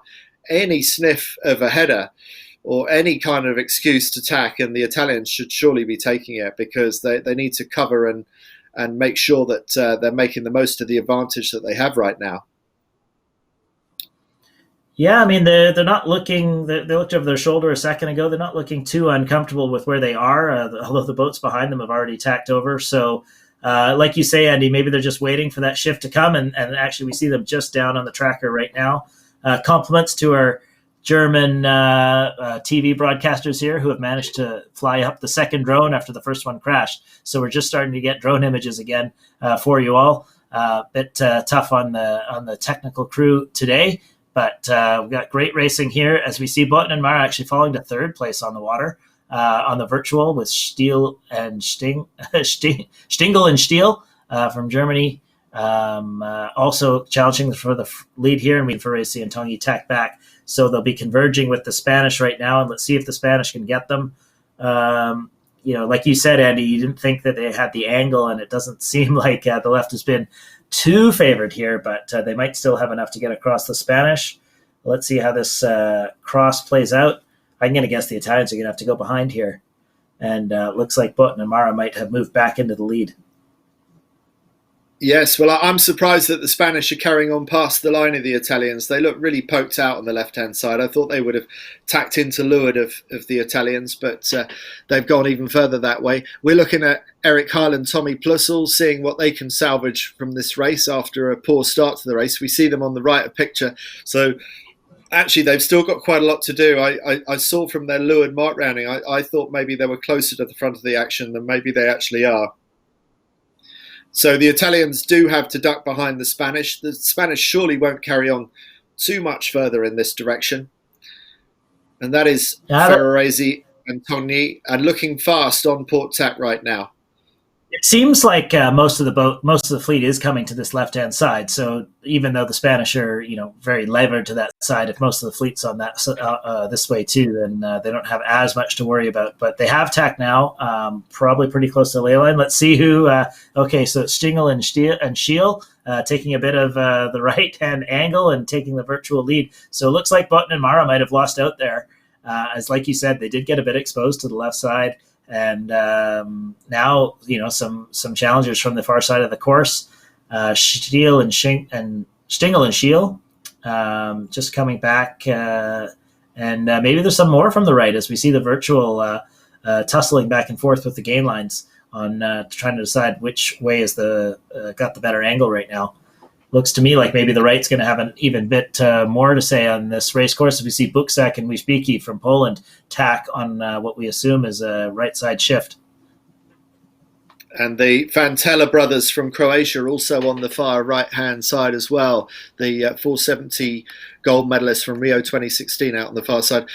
We're looking at Germany 9-11. That's Stingeli and Kiel, the leading Germans in this race. Not who we would expect to be the leading Germans, but sailing a fantastic race right now and vying for the lead, just vying with the Spanish for the lead, along with Ferrarese and Togni from Italy. A three-way battle that Buczek and Wisbicki from Poland are also trying to insert themselves into. So it's a matter of how the breeze swings. The Ferrarese and Togni team want the breeze to go right. Stingeli and Kiel want it to go left. And Botin and Mara are hedging their bets in the middle. And Botin and Mara tactically look to be in a pretty strong place. Will they be able to get across the top of the Italians who have now tacked on to starboard?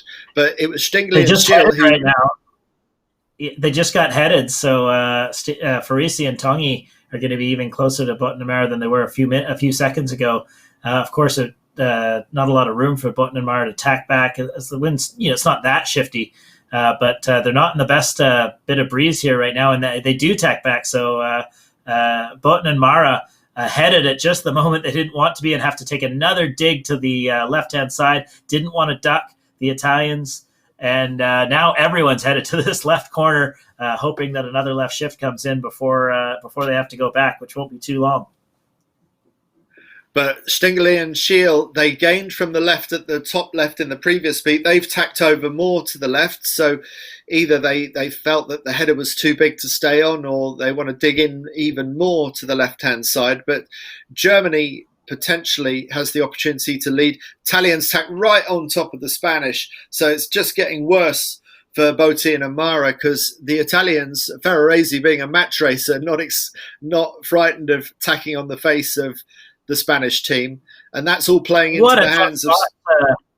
What a tough spot for Button and Mara. They get slam dunked on right there. Buczek and Wisbicki, they've got clear air underneath, and Ferrarese and Togni extend forward. And of course, Button and Mara can't really pinch and slow down too much because they'll get rolled by the German team, who's just right a picture right now, the leaders. So really tough spot here for Button and Mara, who I think made an error on the end of that run where they were leading and went to the wrong gate, overstood slightly, and now are facing the consequences. They've been out of sequence, all beat, and not able to stay in phase with the rest of the fleet here and rely on their boat speed. They've got bounced around a bunch of times and have dropped back. They're pinching up now and found a bit of left. So maybe they'll have the last laugh in the end. They seem to somehow find a way more often than not.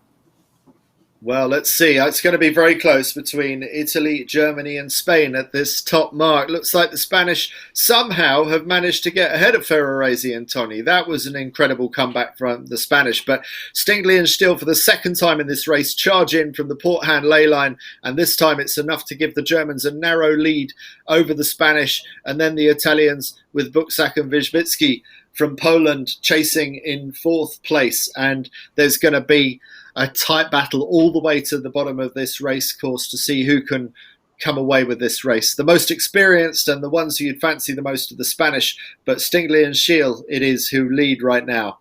And it's On the board yellow with jersey the wearer overall from leaders. Denmark. Yeah, on Off you board go, with Ben. War. Sorry, as they hoist back there, so they're having a decent race. That's a top 7 or so. As War and Pruck Jensen get into the straps and head downwind. Most teams straight setting. We did see yet another puff from the top left right at the end of that beat. And Botten and Mara, that's a move that very few teams have, to be able to pinch up from someone slam dunking on them for Racing and Tongi, and then capitalize on a shift to pass them back in such a short period of time. That's some magic right there. That's how that's how good this team is they are able to pull magic out of the hat, and that's what it takes sometimes to get on a 49er podium. So Botten and Mara chasing down the younger German team here, and let's see if they can somehow snatch victory back after leading the first lap. Yes, well, a bit of daylight now between Spain and Italy, who we can't see in pictures. So now Spain are on the attack, and it's all about trying to win back the race lead that they held this time a lap earlier. Will Stingley and Schiel... They're in a position here where they can simultaneous jibe on the younger team whenever they decide to go. There's the go. Let's see the simultaneous jibes, and let's see if the Spanish can rely on their experience boat handling. They'll be in a slightly higher lane here, slightly better jibe, and the Germans will now be under a lot of pressure for the last half of this downwind, or it might go even quicker as Botten and Mara go for the pass and take over the race lead.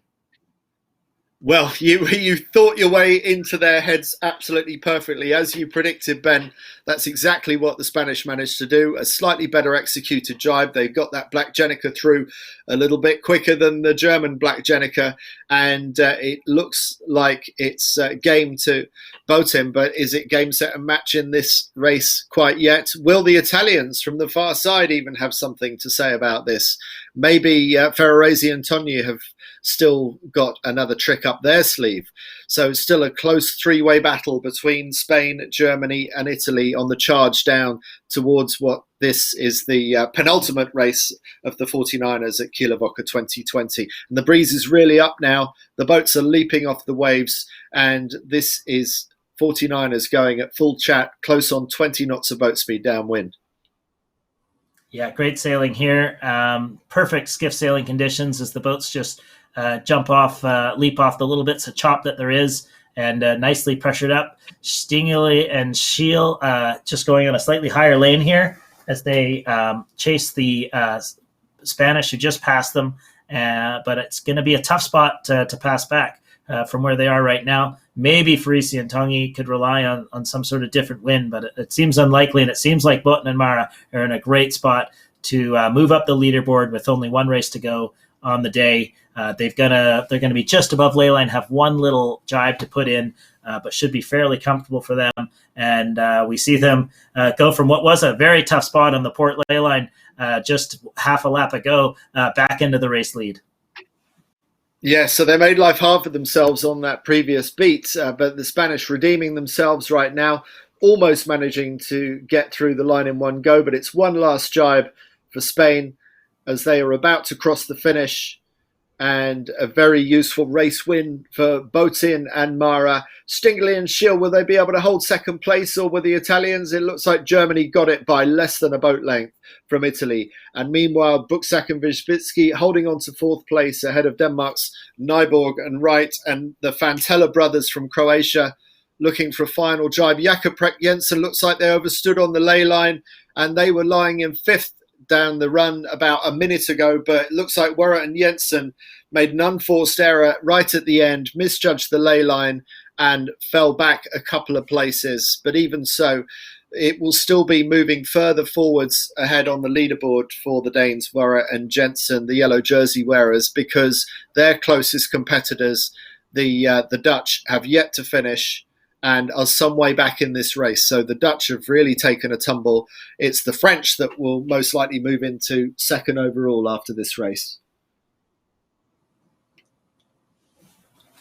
The rule on Amaros is that, Mandy. Okay, so the French able to capitalize on what seems like the Dutch having their worst race of the series. Bad timing for them. We see Heil and Plössl, doing okay. Bildstein and Husel sort of mid-pack, but they won't be super happy with those results at this critical moment in the regatta. Crisvelli Visconti. Wow, so Crisvelli Visconti, we saw how well they were doing. They won the boat end of the line, but didn't fell backwards from there, so they'll be unhappy with that. Megendorfer Spranger, these are some of the teams we saw on the far right side of the course in that first beat, and it really didn't work out. Dixon Wadula from Ireland just doing one last jibe in here. De La Plata and Le Chenin from Switzerland, and Solskjaer, Iversen, and Nielsen. So very tight racing all the way through to the back reach of the fleet. Here's a replay of that simultaneous jibe that we saw Botten and Mara jump on the German team here. Watch them. One pump of the jibe there for Jago Mara in the back and through to both of them onto the new wing. Spinnaker full just a little bit earlier. And you can see how much they accelerate just a little more quickly than the Germans. And in an instant, they were past them. To be honest, the German jibe was not a bad jibe at all, but you could see a little more confidence on the Spanish as they went through that jibe. They hit the wire harder. They also had the Jenneker out faster, so it was able to reaccelerate a little bit quicker and take the lead. That is such a beautiful example of how small margins can turn into such a big difference. Because as you said, there wasn't much to complain about with that German jibe. I mean, without the Spanish there to compare with, we would have said that was a fantastic jibe by the young Germans. But then you watch the Spanish and everything was just slightly crisper. So what do the stats tell us?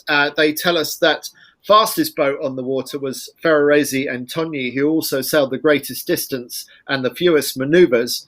Boten and Mara forced to do more manoeuvres than probably they wanted to in that race. So I don't think that those stats are particularly revealing this time round, Ben. I think there are subtleties involved in that race that we don't really see borne out in this race. But more importantly for Botin and Mara, I don't know if we'll get a chance to see the overall leaderboard. That race win actually moves them up into second overall. So they are now the closest threat to Woche and Jensen for the gold medal. So another race like that, if we saw another race like that with Jensen in seventh and Botin and Mara in first, that would be enough to give the gold medal to the Spanish. So that's how close it is. But just like we saw in the 49er FX, there is also going to be a very close battle for the silver and bronze medals between the Dutch, who have just used their discard, the French, and the Fantellas, who, well, here we are. So see it for yourself. So 6-point gap between first and second, the Danes and the Spanish. Just a point off the second place are the Dutch. Ruel and Amaros, a 10th place in that race, puts them within 3 points of the podium, and then 10 points further back, Fantella, the 2018 world champions, and then Heil plus a runner-up in this year's world championship, a 12th in that race. If it had been better, they might be competing for the podium, but it looks like a bit of a stretch for any of the German teams to get on the podium of the 49er here. But Stingley and Kiel in 7th place after coming second in that race. So fantastic sailing by the young Germans, who have put in some good top 10 scores over the last finals races, as you can see there. So they sure have, yeah. So look out for the next quad. Heil and Plössl already selected for Tokyo. I doubt that they will continue after this. Of course, I don't know, and neither do they probably. But Stingley and Kiel obviously sailing well, and so are the Fantella brothers. This is the first time we've seen the Fantella brothers sailing since halfway through the 2019 season. The crew Mihabil had an accident on board the RC-44s, got pressed between two RC-44s and took a pretty serious injury. The team had to withdraw from the 2019 Worlds and almost recovered in time to sail the 2020 Worlds. They were again on the water early in 2020, but decided they weren't ready to compete and didn't sail the 2020 Worlds. So it's good to see them back on the water again after some time off to recover. And obviously, they're one of the class teams of the fleet, so no doubt they're at the front, like we see in 5th place here. Slight shot at a medal, I'd say, for them, 13 points behind the bronze medal position. Well, we have just under 10 minutes to the start of what will be the final 49er race, and we'll see who comes away with the gold medal. We're going to take a couple of minutes break, and we will get back to you once we get into the start sequence of the final 49er race. See you in a few minutes.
We're inside the final 3 minutes of the starting sequence of what will be the final race of the 49er men's skiff here at Kieler Woche 2020. So the question, Ben Ramoka, is will anyone be able to overtake Jonas Vara and Jakob Jensen from Denmark? I think on this race course there's every possibility that could happen, because there's always plenty of, I'm going to use it one last time, snakes and ladders on this race course, isn't there? Well, I don't know if there's any snakes or ladders out there, but there's lots of wind shifts. And we see puffs coming from both the right and the left with, I wouldn't say too much predictability. So the teams are going to have to rely on their eyes to see where the wind is going to come from next. And of course, with 26 other 49ers to battle with. And that's never an easy feat. So, yeah, they've got a 6-point lead, but 6 points with 25 boats on the water is not so many that it can't be overcome. And we've also got, of course, multiple people that's chasing them. Not only are Botten and Mara 6 point back, but Lambrio and Van Voigt are 7 points back, and Ruhl and Amaros are 10 points back. So it's going to take some good sailing from Warrer and Jensen to see them through to the finish. And the chasing group will have something to say about that as well, I'm sure, as the teams are lining up here in the start sequence. Just over 1 minute to go to the start, and the breeze is still very manageable. We got the whole schedule going a little bit earlier this morning than originally planned, because the breeze is expected to kick in and become unsaleable later on today, this afternoon. Andy, we see the overall race leaders, Warrer and Precht Jensen, are setting up right at the boat. So they, like they did in the previous race, they're going to take a start from the boat end of the line and have the rest of the fleet underneath them, so they can keep an eye on any boats they might want to on the way up the windward beat here. Setting up below them, but still closer to the boat end of the line, are the Botten and Mara team of Spain, who are the closest competitors to them. And then a little farther down the line, closer to the pin, are the Dutch team, who also are only 7 points back of the lead here. So let's see how they shape up here with only 15 seconds to go to the start. So ESP 97 already getting quite close to the line, along with France 8, two of our leading contenders at that end of the line. They can't afford to pull the trigger too soon. It's going to be a better start for Croatia 83, the Fantellas, who managed to launch off the line with good speed further up the track. But a nice start for Italy 88, just like last time. Italy 88, Visconti and Kiste. Really good start off the pin end of the line, but sometimes quite hard to make use of that early advantage if you can't tack across. We're with Jakob Warrer and Jonas Vara and Jakob Jensen with the yellow jerseys, and it looks like they've got a reasonable start coming out of that line. Yeah, they're in the front row, as are maybe the best start of the fleet here was the Croatians, Fantella and Fantella. Botten and Mara also have had a good start, as have Fischer and Pecan have fallen into the second row. So they're going to have to tack out and find a route up the right side of this course. Germany too, Eric Kyle and Thomas Plosel, they've found a lane in a little bit of a hole, but still holding. And then the Dutch, Lambrio and Van Voigt, have had to tack and cross out. So again, not a great start to the race for Lambrio and Van Voigt. They are going to be in tough to convert here, with the other top teams all getting good starts. So it could be Botten and Mara versus Warrer and Precht Jensen. Warrer and Precht Jensen just getting squeezed out now above Botten and Mara, getting a little bit of pressure from the teams in the front row. So I'll be surprised if they can hold on too much longer. And Botten and Mara might be in a good spot here to take over. Yes, Botten and Mara just getting fantastic trigger pulls out of these starts. Two really solid starts we've seen by ESP 97. Just to the right of center picture here. Yeah, you can see Denmark 7 still holding in. They're just below the Austrians, and then just behind, couldn't wake out who it was. I think that might have, anyways, on board here with Fischer and Graf, who are having a tack out and go find some clear air on the other side. That's them, Germany 13 in the middle of the picture.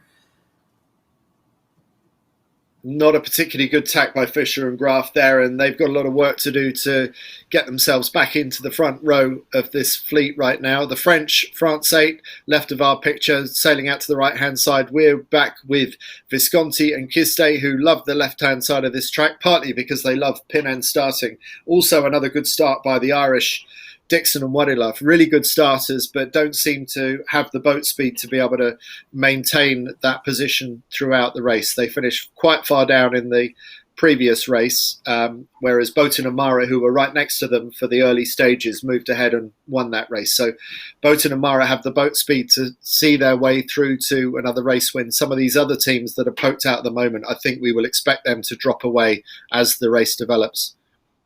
Highland Plus are looking pretty good on the left. I'm not sure entirely what the story is with Fisher and Graf. Our producers focusing on them quite a lot, but right at the front of the fleet here, we got Jensen, Warren, Precht Jensen. They managed to navigate back onto the front row with clear air. So even though they were in a tough spot earlier here, they had enough speed to be able to hold their lane, and now they've pinched out into a position where they can keep Botan and Mara right in their window. They're just below. Here's Wadilov and sorry, Dixon and Wadilov. Dixon and Wadilov actually potentially in the lead right now, the way that the breeze is swinging. And they're looking fast on that side. But Eric Kyle and Tommy Plussel actually looking a little bit faster and higher. And top of that mainsail turning inside out from time to time. Maybe the breeze is, or maybe it's just the sunlight on that top section. But Eric Kyle and Tommy Plussel looking fast there. No, that's what I was about to say about Dixon and Wadilov, is their mainsail was inverting as well. So maybe the wind speed is up a little bit, and I wonder if we can get some fireworks on this downwind. But we're seeing Fisher and Graf on the virtual popping through on the far side. So maybe there's something from the far side of the course. But with the bulk of the fleet here on the left, see how you can really see the veterans moving into the front row. Highland, Plosel, Button, and Mara, Precht Jensen, Lefebvre, and Pelsmaker, they're all getting that boat speed in the high wind conditions, moving into the front row of this start. I mean, these teams have all held off the start and are now pulling out. They're going to presumably get to the ley line fairly soon here, as we'll see them tack over from starboard to port sooner than later. Hale and Plosel moving into the front row. And also leaving the Fantella brothers in their gas as well. So the Fantellas not going that fast, or else Highland Plussel going particularly fast. And in that brief shot that we had of Germany too, they did look really high and fast the way they were sailing the boat. So the Germans, the top Germans, seem to really have their bit between the teeth. Maybe they can somehow haul themselves back into contention for a medal right at the end. That's one of the German experts, Johann Koloff, whose brother, Paul Koloff, we were talking about a couple of days ago on the Nacret. There we have Germany too, Eric Kyle and Tommy Plussel, who have tacked over onto Port Tack. And with them, that was maybe the Irish. I'm not sure who we were seeing there. Yeah, Dixon and Wadilov. So that's Dixon and Wadilov in the foreground. And we focus here on Highland Plosel, who got right before we cut to look at them having to both use their sails there. So they had to ease the jib to maintain control in that puff. So the puffs are coming in very strongly here. I think we're going to see some wild downwinds as we see Highland Plosel got a little bit of a header and tacked back, so really good spot for them to get a header and tack back. Botan and Mara had to go underneath. They're in a great spot. Let's see. Warren, Precht Jensen have fallen back just a little bit here. So if the right side does come in, Warren and Jensen might be in a little bit of pressure here, but they're still quite close to Botan and Mara. They need a 7-point difference between those two to invert the overall leaderboard.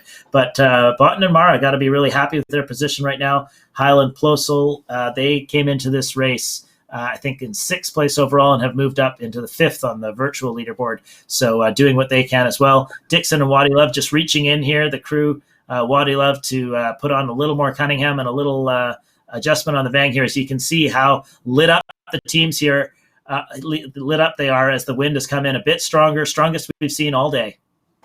And it's coming from the left as well, from what I can see. The way these boats are just, they look really comfortable, the Irish and the German boats. Okay, they're having to ease sails because of lifting gusts, but that's always a lovely feeling when you have to ease the sails.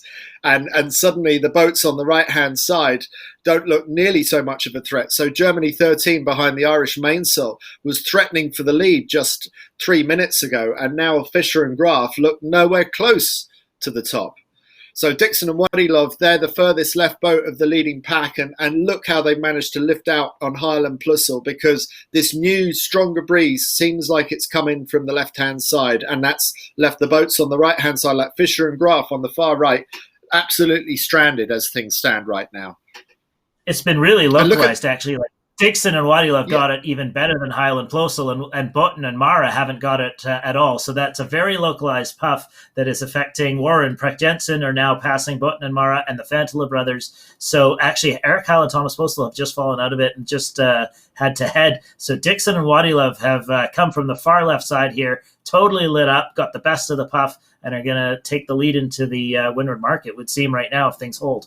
Just gotten lighter again now, so you can see them step forward on their wing, and just a bit shaky. You can see actually how much shakier Dixon and Wadilov are than some of the other more established teams as they fight to adjust their sails in all these changing winds. Well, they might be getting quite nervous at the front of that fleet as well. They've just moved ahead of some world-class teams, like they're standing still. I mean, they're just so far ahead of Boatin and Mara now, and just in the right place at the right time. It's going to be the Irish that go round this windward mark in first place. And it's also going to work nicely for the Fantala brothers, who are charging in from the port tack ley line as well. I think we'll see the Croatian boat come into view quite soon. But it's Germany too that go round in second place. Eric Kyle and Tommy Plussel pulling another performance out of the bag just when they needed to. There go the Fantala brothers round in third place ahead of Mara, Boatin and Mara, the Spanish, who didn't really do anything wrong, but they find themselves back in quite a distant fourth place compared with where the Irish are now. And it looks like another Croatian boat. Oh, no, that's the Dutch, Lambria and Van Voort. So they've rescued their beat here. They had to tack out and clear their air, but then they must have gone far left and moved all the way back up into, I think that's fifth in this race. So good timing for them to find the right shift, and they're actually ahead of Warren Precht Jensen as they round these marks. So perfect timing for the Dutch to get a good shift in their favor. Very tight pack here now. As the second group of boats head, that's Smallerus and McDermott from the USA, Lefebvre and Pelsmaker from Belgium, Megendorfer Spranger, Fischer Graf, and Rule and Amaros all rounding a pack, as you can see how close the rest of this 49er fleet is together.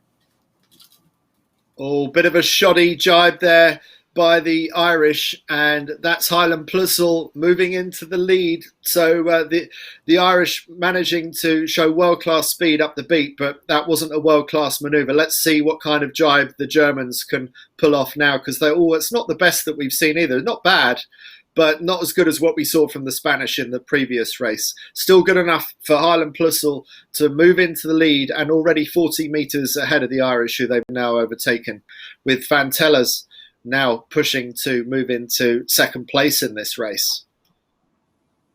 Yeah, I think the wind speed's up a little bit, forcing the maneuvers to be a little bit more challenging than they would be otherwise. But Highland Plussel showing their experience and able to get through. The Fantala brothers have jibed behind them, presumably successfully. And this is Eric Kyle and Thomas Plussel ripping their way down. They won a couple of races. Yeah, I mean, it's similar conditions to yesterday. They won 2 races yesterday, and once they get in the lead of these races, it's hard to imagine Highland Plussel giving it up easily.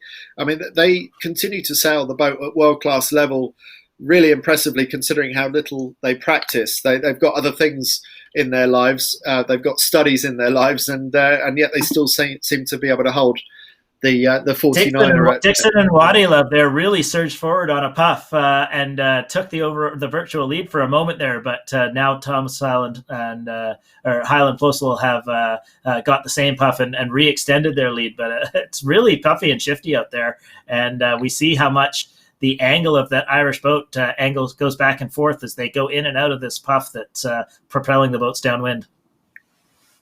So closing on 20 knots of boat speed, actually not that much faster, if any, than the 49er FX. I sometimes wonder if the FX is faster in these high-speed conditions than the bigger rigged 49er.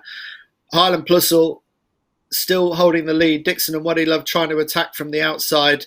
Fantella Brothers still very much in the hunt as well. So a lot will come down to the quality of the Jenica drop and the final approach into this leeward gate, which always is such a strong determinant of the outcome of these races. Dixon and Waddy Love still got their bow forward on Highland Plussel, so definitely contenders here, but they're going to have to do one more jibe. I wonder if Highland Plussel have soaked in here a little bit, and if they're going to be able to not have to jibe and just soak. Let's see how they approach this leeward gate. So yeah, Highland Plussel, I think they were soaking down just a little bit there and able to go around the gate without having to jibe. Very smooth leeward rounding there. Just having to deal with a bit of a puff as they get their controls on, but extending, creating a bit of a lead. They'll get set up, take a look over their shoulders, and make sure they have a lane, and then probably tack over and cover. Although the Fantella brothers have headed to the same side, and there's Button and Mara. So fourth round for Button and Mara, and I'm interested to see how Warrer and Prech Jensen are doing down this run. We should see them come in here fairly soon. There's Fischer and Pecquet from France.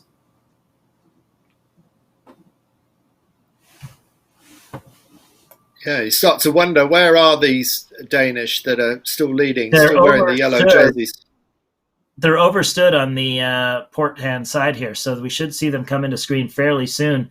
And I wonder if they had to take the Jenica down early. I think they did. So they overstood, just like we saw at the finish line, actually.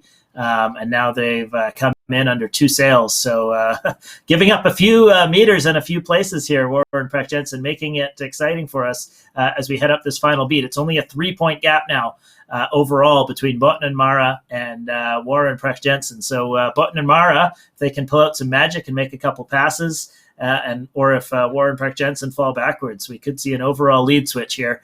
But Warrer and Prech Jensen are through the leeward gates safely, at least, and now tack over to clear their lane, to clear their wind for this final beat of the regatta. Highland Plussel look higher and faster on the right-hand side compared with the Irish on the far left. So Germany just eking out a slightly bigger lead. We're on board now with Warrer and Jensen from Denmark, and a bit of a sloppy approach to the leeward gate. Twice we've seen that from them today, having to drop the Jenica and get the sail down early and giving away, as Ben said just now, valuable ground and distance, which just opens a chink of light, a small ray of hope for the Spanish that they might be able to overtake for the gold medal. Bit of a dodgy tack there by the Irish, but they're back up to speed again. Let's see how they do against the Germans on the cross, but it looks like Germany too is some way ahead of the Irish now. Irish not looking super comfortable in their positioning right here. I'd say they're set up. They don't have enough D-power on, especially in their jib. You can see actually every time a puff hits, they get tipped over, not able to blade out the leach of that jib quite as much as maybe they might like to. As I said, there's some settings on the 49er you just can't change. So if the wind speed changes during a race, you just have to deal with it. Look over here. In contrast, you see how steady the Germans are, and you can just see the flutter of the top bit of their jib when the puffs hit. So that's how they want to set it up. They want to spill the top bit of the jib there and let the wind go through. And I don't think Dixon and Waddy Love have it quite set up the same way. So they're not able to deal with the puffs as easily. And they're falling backwards in terms of boat speed. As a result, we see the Fantellas, I think, going to move in here into second place. Dixon and Waddy Love do put a bit of a cover on Button and Mara. So they're still They're still fighting in the game here. That's a lively looking boat.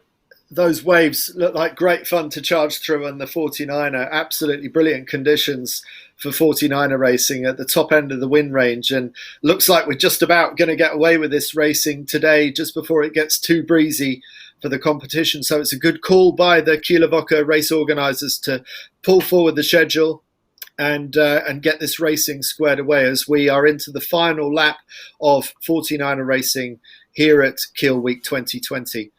Germany too leading this race. the runners-up from the World Championships earlier this year, and Highland Plussel finishing off their Kieler Woche in fine style, but it won't be enough quite to lift them into the medals. They're going to be just outside the podium, even with this race win as things stand. Yeah, but a nice way to finish on home waters. Pulling out I think you said they won 2 races yesterday as well. So clearly they have the top end speed when they can emerge from the pack, and they'll get into race form as the season continues here and the lead up to Tokyo 2020. Irish here. Remember, the Irish did so well on the left-hand side of this course on that first beat, so I'm not that surprised to see them come back this way. No doubt they'll go all the way to Leyline, and just the left-hand breezes will come through for them. Boatin and Mara have tacked and taken a lot of separation. They do have a gap back behind them, so maybe that's why. Maybe they're looking for something on the right to see if they can make a pass on some of the boats there in the top group. But Boatin and Mara, the right hasn't done super well today. I think it has to be said. So taking a bit of a gamble heading that way. But no doubt it's for a reason that they know best. And in contrast, we see Warren Precht Jensen heading to the far left. That could be enough reason why Boatin and Mara are going to the right, is just to get as much separation as they can on Warren Precht Jensen and maximize the odds they can of capturing the overall victory here, in hoping that the right side comes in and they can drag a bunch of boats through and make a pass on Warren Precht Jensen here. They need to put a few more boats in between the two of them. Yes, unfortunately for the Spanish, I just don't think there are enough boats around for them to be able to insert that gap that they need between themselves and the Danes. So I think the Spanish are trying everything they can. But looking at that picture now with Spain in the middle of the picture, I'd be worried about them as to whether they actually get a shift to come back in from the right-hand side. I feel like the left is the stronger place to be on today's race course, and the Irish certainly know that from the way that they profited on the previous beat. And Germany looking to defend the left-hand side more strongly than they did on the first beat. Dixon and Wadilov, they look like they are a little bit higher than Highland Plus. I actually think the boat speed of the Irish boat is pretty impressive.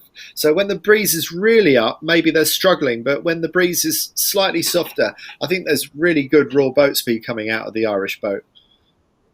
Yeah, I'd agree with that. I think when they're in the slightly lower end of the wind range, they're better set up for that, and they're able to sail, obviously at a very fast speed here as they try and take the lead back from Highland Plussel.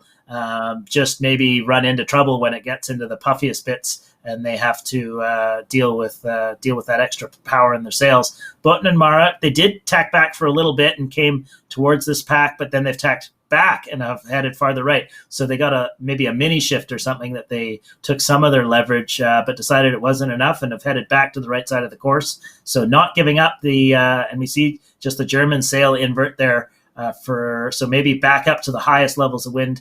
We just saw Eric Halt ease his jib there as well. So I think they're in really high wind speeds right now and taking quite a few bearaways too. So that could fare well for Boatin and Mara, who are leveraged to the right. We see the Croatians just slightly behind, also inverting their mainsail on occasion here. So right at the top end of the puff level. Could be an exciting final downwind, Andy, as these teams deal with max wind speeds. Yes, well, we are looking at the best in the world, so we shouldn't see too many errors on the downwind, but it only takes a couple more knots of wind speed from what we've got, and suddenly the 49er becomes a much more unpredictable prospect downwind. Boatin and Mara really heading on the right-hand side, and they tack on that header. Will that be enough to get them back across towards the top three? Actually, it doesn't look too bad for the Spanish right now, so maybe the Spanish have a sniff of getting back into the top three. We're back with Germany too, flying along, looking very comfortable even in these unpredictable breezes, crossing the Spanish quite comfortably, and Highland Plussel still looking good for going round the final windward mark of Kieler Woche 2020 in the lead on home waters. Yeah, Highland Plussel now coming up at Dixon and Wadilov. They're going to have starboard advantage here. I think they're probably just ahead, although they'll have an extra tack to do later in the beat.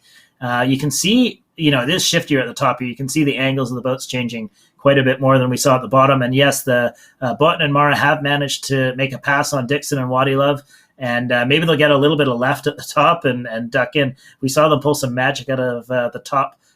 Actually, it's a new windward mark. That black stripe indicates they put in a new windward mark, so they've had to adjust where the windward mark is due to wind shifts. Botten and Mara coming back. It looks like Fantilla and Fantilla are going to be clear ahead of Botten and Mara for second. And Spanish go for their tack underneath the Irish. Irish got a good bit of speed here, might be able to go over top. Let's see how this bear away is for both teams.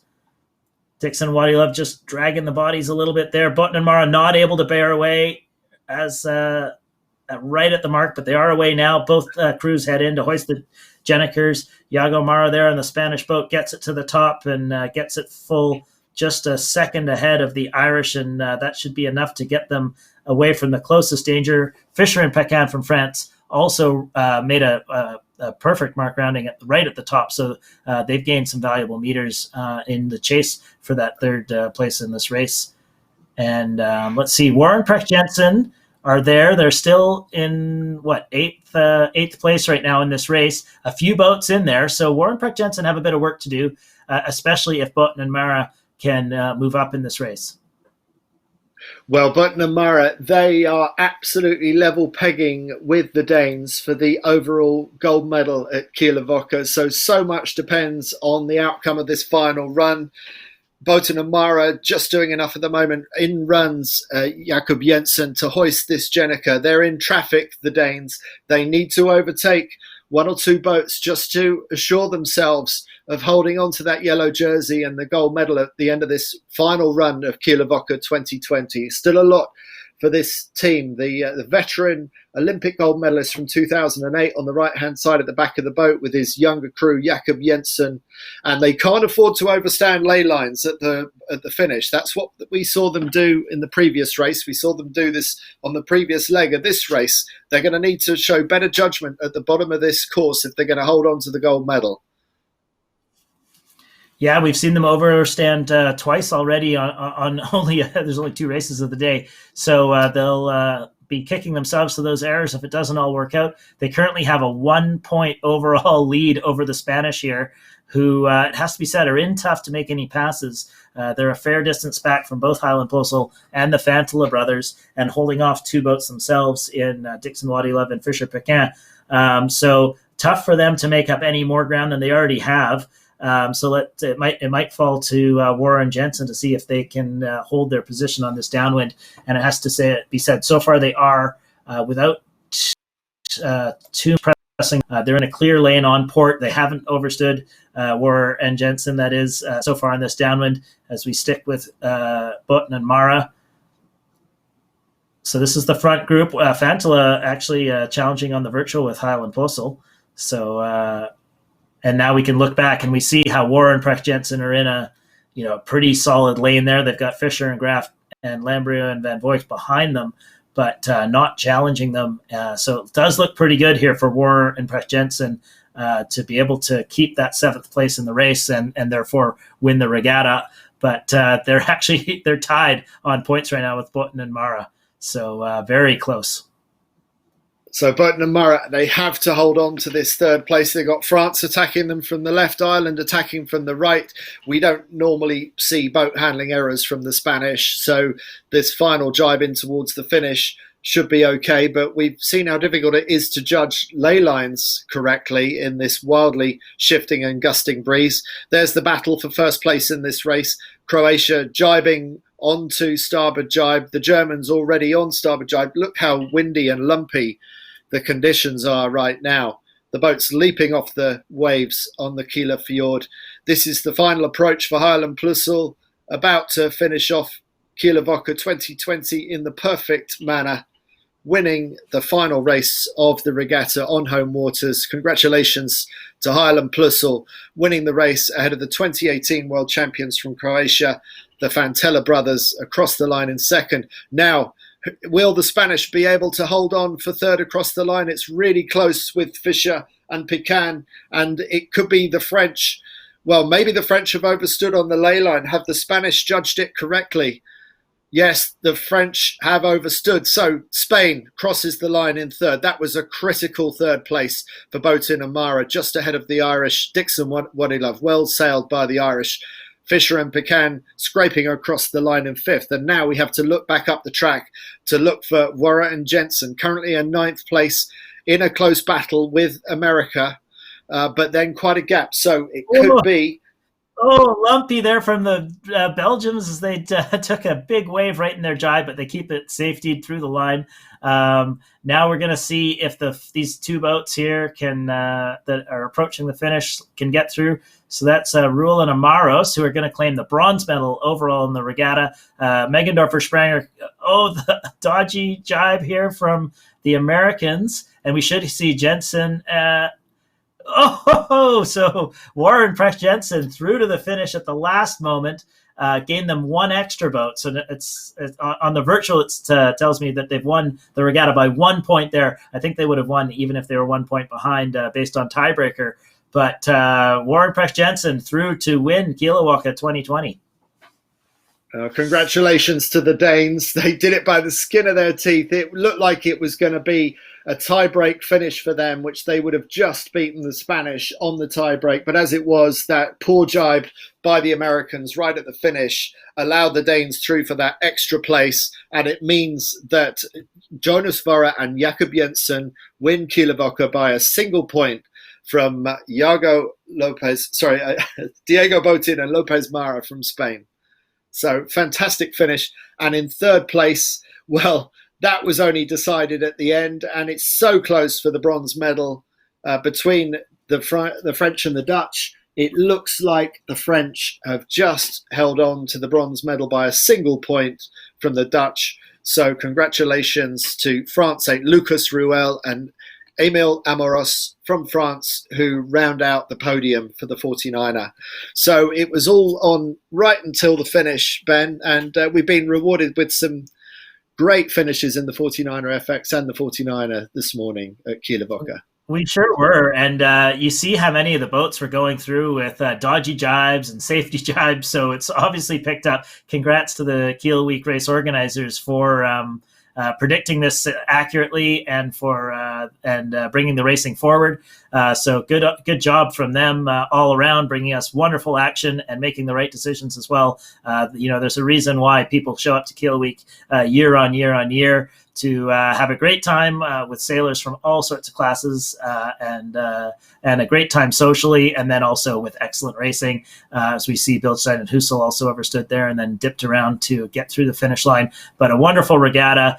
Congrats to the organizers from Kiel. They were the first people to delay the regatta from their June time slot to September, thinking that they could get the regatta to happen in these difficult times. And of course, they pulled it off with first class fare as usual. So just to confirm again for you, and we can only do this with the level of certainty that we can because we have the live stats from sapsailing.com. But it looks like actually it was a tiebreak in the end. It's that close that the results are still jumping around a little bit. But Denmark, Jonas Vora and Jakob Jensen, they have led the regatta from day one, and it looks like they just hold on to the gold medal by the smallest of margins from the fast-charging Spanish, who really rounded off their regatta in fine style today. So well done to Diego Botin and Iago Lopez Mara, who really turned on the afterburners on this final day. And Ruel and Amoros from France just getting the bronze medal from the Dutch, Lambria and Van Voot. And Fantella brothers, who also finished the regatta in fine style with the second place just now. They're in fifth. And Highland Plussel, winners of the final race, in sixth overall, and not that far away from the podium. So it really was a very close finish between the top six teams. Anyway, Ben, I know you're keen to get back to bed, but any final observations to make about any of the racing that we've seen? We've also seen the NACRA 17s this week as well, for example. Yeah, we didn't get a chance to check in with them today. They're running on a different course, also ahead of the weather. So I don't. We can check in and see if the leaderboards. You can check in at necro17.org. We've got a Kiel Week regatta posted with all the results there. Looks to me like in the net. Oh, here we are. Let's finish up this. Warren, take the win, take the lead by 1 point over Botten and Mara. So right down to the finish there, and then Ruel and Amaros hold off a charge from, or they pass Lambria van Voigt from the Netherlands for the bronze overall in the race. So great close racing here in all the fleets. In the Fantelin fifth, Highland Plosel in sixth, Fischer and Pecan in seventh, Fischer Graf unrelated in eighth. So the Germans got to be happy having 3 in the top 10 on home waters. And Bildstein Husel wrap up the top 10. Lefebvre and Pelsmaker there in 11th. So a little bit disappointing, I'm sure, for Bildstein and Husel. They won the warm-up regatta in Aarhus that happened last week, but obviously didn't have it for this one. But that's still, top 10 for them, I guess, isn't the end of the world. So Warren Precht Jensen, Jonas Wörer, 2008 gold medalist. That's a full 12 years ago. Be 13 years to Tokyo 2020. His results hadn't been that great for a while. Always hanging in there, but never really contending. But with the addition of Precht Jensen as his crew, the two seem to be on the upswing actually, and seem to be working well as a pair. And now they're featuring winning regattas. So interesting team there. Yeah, so in his early 40s and still showing the young guns the way around the track, Jonas Wörer. Well, Ben, it's still not light outside in Vancouver. I know you want to get back to bed.